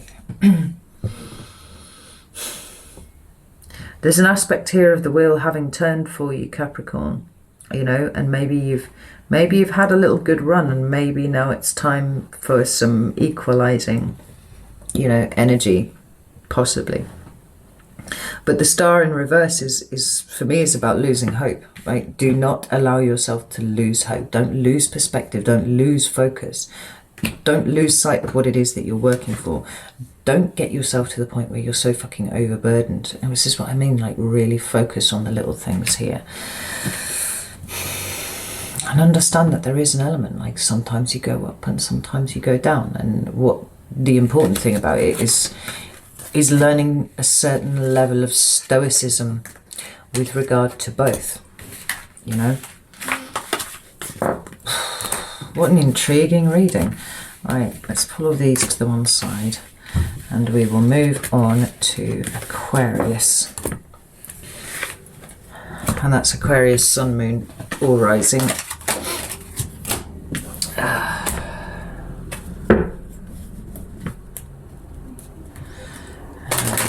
Shuffle. Right, give me the theme for the week for Aquarius, please. Oh, Queen of Cups. That's lovely energy. Very open. Wheel of Fortune at the bottom of the deck. Very open, very receptive energy. It's soft. It's Cancer energy there, and it talks about being able to receive, whether there is an emotional, energetic, anything. You know, it's a really pleasant, soft energy, particularly compared to your Queen, who is not renowned for being so. You know, about this. We have the Three of Wands and the Death card. Intriguing. Now, it feels like there's going to be some changes for you this week, Aquarius, but I actually don't feel like you are bringing them upon yourself. I think you might be waiting for them. Possibly you might have put these things in motion, but I actually do feel quite strongly that this is a kind of sit and wait week for you. You don't really need to do anything. The Wheel of Fortune at the bottom of the deck, which is followed by the Three of Wands, you know. Big changes, big shifts, and it could be that there are things exiting your life, but the fact that there's the Queen of Cups here actually makes it feel like there's things coming in now. Like maybe things have been cleared, but now it's a case of kind of waiting for the good stuff to come in, because you know that it's coming. This is very intriguing. We've got the Lovers card at the bottom of this deck too. Which is a card of manifestation. It's a card of conscious co-creation. You know, it could well be a week where you find yourself reaping what it is that you sowed quite a long time ago. But there's nothing for you to do, right? It's an extremely passive position. You just sit there and wait for it to come towards you. Tell me about love and relationships for Aquarius, please. We have Temperance. That's nice. Very harmonious energy, right? All of your, you know, close personal relationships, whether they are, you know, romantic or not, it's working well this week. You know, nobody is too needy, nobody is too you know, requiring too much from you. Everything's just on a level and working really nicely. Tell me about the Temperance card, please. The Emperor. That's interesting. And the Seven of Pentacles in reverse. I think there may have been issues in the recent past, but I do think that you've dealt with them. We've got the Star card at the bottom of the deck, which is you, obviously. And we've actually got the Ten of Swords behind that. I think things might have been choppy on the friends and you know, relationship front for a little bit. But it seems like there's something altogether more comfortable occurring now. You know, where things were difficult, which we see with the Seven of Pentacles, you know, it's sort of less than ideal. That's upside down. It's like you are now working on things in the way that you should. You know, the Emperor is talking about putting real forethought into how you deal with these things, you know, and then actioning that. And it really does feel like it's bearing fruit for for you. Nothing too awful at all. Tell me about money and materials for Aquarius, please. We have the Three of Wands again. Interesting. With the Nine of Cups at the bottom of the deck. And I love this card as well because it's got that star up in the corner, right? So the star being the card of Aquarius, we already have that association there with us, but it's almost like, it isn't almost like, it feels very much, again, like seeds that you planted in the past. You're now kind of just waiting for them to come to fruition. There isn't really much that you need to do for it.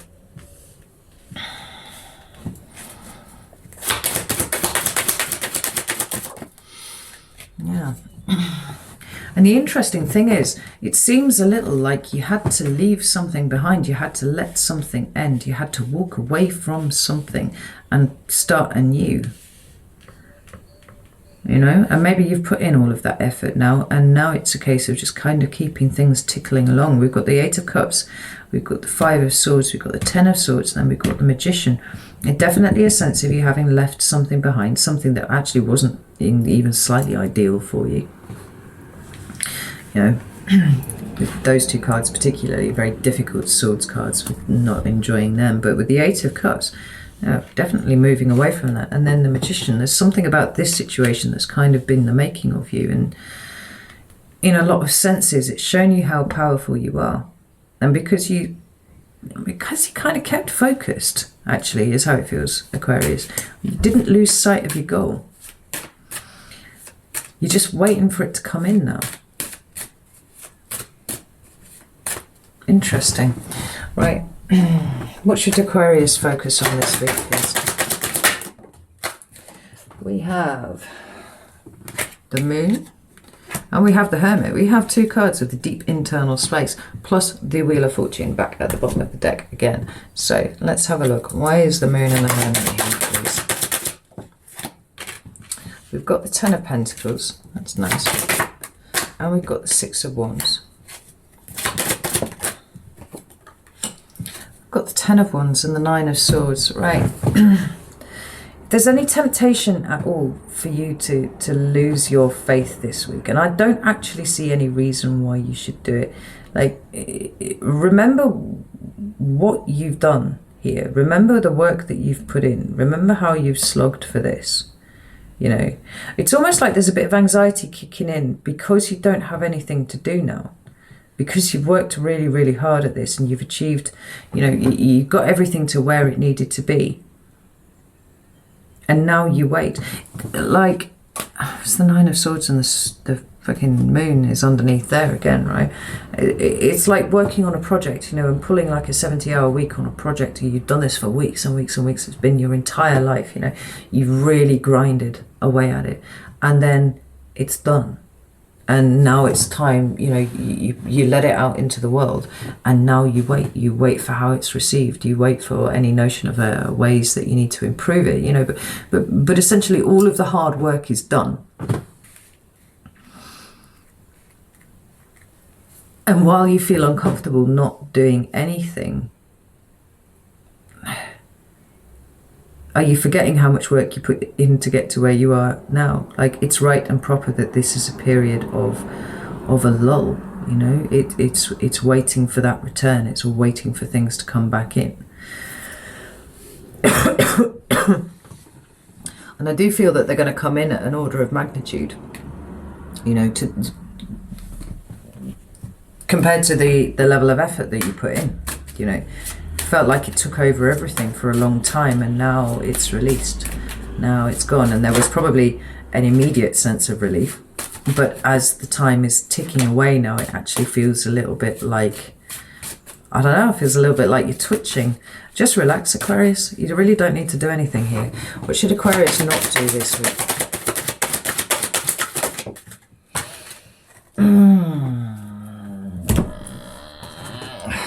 Star in reverse. Five of Swords at the bottom of the deck. Don't try and talk yourself into any kind of idea that you didn't give this all that you had, right? I feel that quite strongly. The Star card here is a card of the future, but it is your card, right? Like, you had a plan, you stuck to your plan, you worked really fucking hard. Don't second guess your plan. now, right? Just don't do that. Stop that. Don't worry about the star. Got the Six of Swords. That's star in reverse. And we've got the Hierophant. Yeah, like, it is what it is now. You know, you can't change it. You stuck to the plan. The plan was good. Well, I've got a critically low warning from my phone. Don't sweat it, right? Just don't sweat it. That's what it's saying here. Right. So, before my phone battery dies, because I would have to go downstairs and get my phone charger and then unplug and everything, let's move straight on to Pisces. It's a good week, Aquarius. Just let it go. Right. Relax, enjoy yourself. You've earned it. So, Pisces. Can I have a card for the week for Pisces, please? Thank you. We have the Four of Wands and we have the Three of Cups, but we do have the Seven of Pentacles at the bottom of the deck. The Four of Wands is a lovely card. It talks about, you know, home, right? Union, or things that are worthy of celebrating. And then we have next to it a card that also talks about celebration. It's celebration with friends. Those two are lovely cards together, but the Seven of Pentacles at the bottom of this deck here gives me pause, right? Let's have a look and see what comes out here.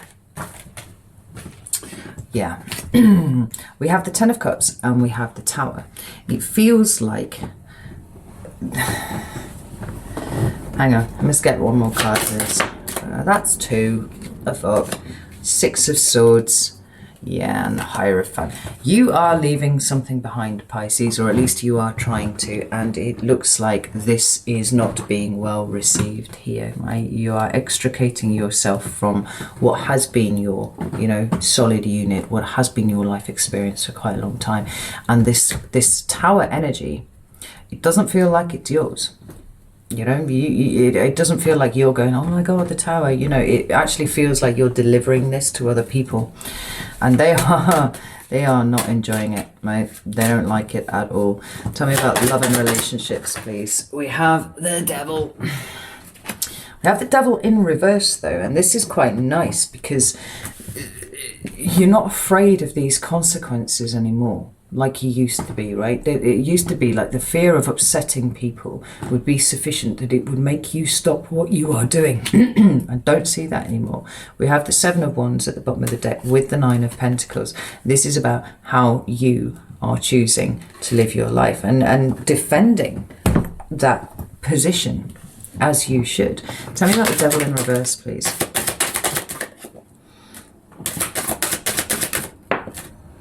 We've got the Five of Wands in reverse. We've got the Two of Swords in reverse. Like, there's absolutely no doubt in your mind what you're doing at all, right? And you're not actually interested in getting into any kind of conflict about it. You've made your decision. You know what you're doing. I don't feel like it's being received as well as you would like, but I also don't really get a sense that you give too much of a shit. And just test that. Yeah. Pisces, Knight of Cups, just doing your thing, just doing your thing, going your way, you know. It might give you a wobble, that's possible, but I don't think it's anything too concerning. Because I think possibly on a level, you're kind of expecting people to react like this anyway. I think the strength of the reaction is something that kind of makes you surprised, but ultimately, you know. Tell me about money and materials and work and environment. We have the High Priestess. Well, that's you. There we are. But we have the Ten of Pentacles at the bottom of the deck. It really does feel like you are following your intuition on this one, right? And it does feel like it relates to a change in what your environment has been hitherto. It's one that's being very personally guided by you, you know? Possibly looking at moving home, you know? But it's looking for a different kind of Ten of Pentacles for you. Yeah, we've got the Lovers card. Sorry, Pisces, my phone ran out of battery and just stopped on me. So we have the Lovers and we have the Six of Pentacles here. Now, it could be that there are more decisions for you to make this week, but I actually don't feel that that's the case for you. With these two cards together, it feels more like a case of sticking to your guns, whatever it is that you've decided about your environment, right? Making sure that you are solid and resolute about the decisions that you have chosen to make for yourself. Let's have a look. One more card, please. Chariot, yeah? Don't lose your determination this week. Don't allow yourself to be swayed, because you are building something new for yourself. And it seems like, yeah, in fact, look, there you are behind it, a Page of Cups, right? It feels almost like everything in the universe is kind of throwing stuff at you to try and convince you not to do this thing. But that isn't actually what it is. It's making sure that you really stick to what it is that you want. So what should Pisces focus on this week, please? Six of Wands, right? And Death at the bottom of the deck there. Sticking to your guns, right? Having the confidence to see through what it is that you've put in motion here. There is a transformation trying to occur. This is what you are trying to bring in. And honestly, once you're the other side of this process, like all of the obstructions and the blockages and the way that people are reacting and stuff like that, it's not going to last. That's the thing. It really doesn't feel like it's going to last. Oh, yeah, Six of Wands. That's Six of Wands, please. Thank you. There's the Page of Cups. There's you. And there's the Seven of Pentacles in reverse. Like, you know what is wrong. You know what's wrong with your existence. You know what you're trying to fix. Like, don't allow yourself to be deviated from it. Yeah. There's a huge lesson here in standing up for and advocating for yourself. But even if you don't do either of those things, about standing firm and being resolute, you know, having that sense of self, not allowing anybody else to dictate how you live your life, right? Moving forwards. What should Pisces avoid this week, please?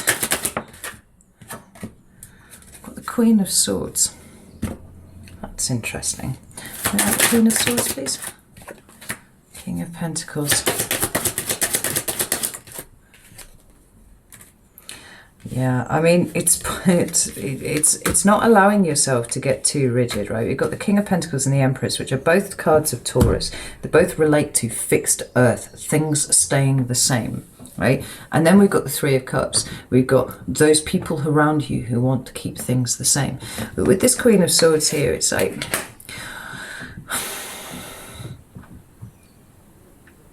it almost actually feels like, don't allow yourself to be convinced by the arguments of others on this score, because this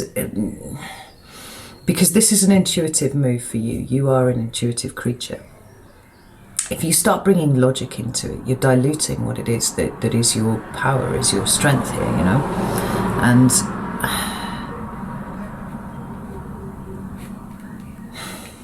maybe be a little bit careful of, you know, sharp words. They're not really necessary. Like, you don't have to fight your corner this hard. You just need to remain resolute and strong. And to that extent, really just allow words and other people's, you know, issues with things, just allow them to roll off you, because, like I said, this will all come out in the wash. What feels like a very aggressive stance that people are taking towards you now, I don't think that they realise that it's anything like that, and it's quite likely that they think that they have your best interests at heart, right? But they're denying you your own agency. Now, you don't need to get sharp and bitter and harsh about it. You don't need to cut them to the quick with your words. You just need to stick to your guns and nothing else, right? Because this will all wash over, and eventually they'll be very happy for you, right? Eventually they'll see that what you've decided for yourself is the right thing for you moving forwards. Right, sorry about the video cutting there in between your cards there, Pisces, but we kind of pulled it back together.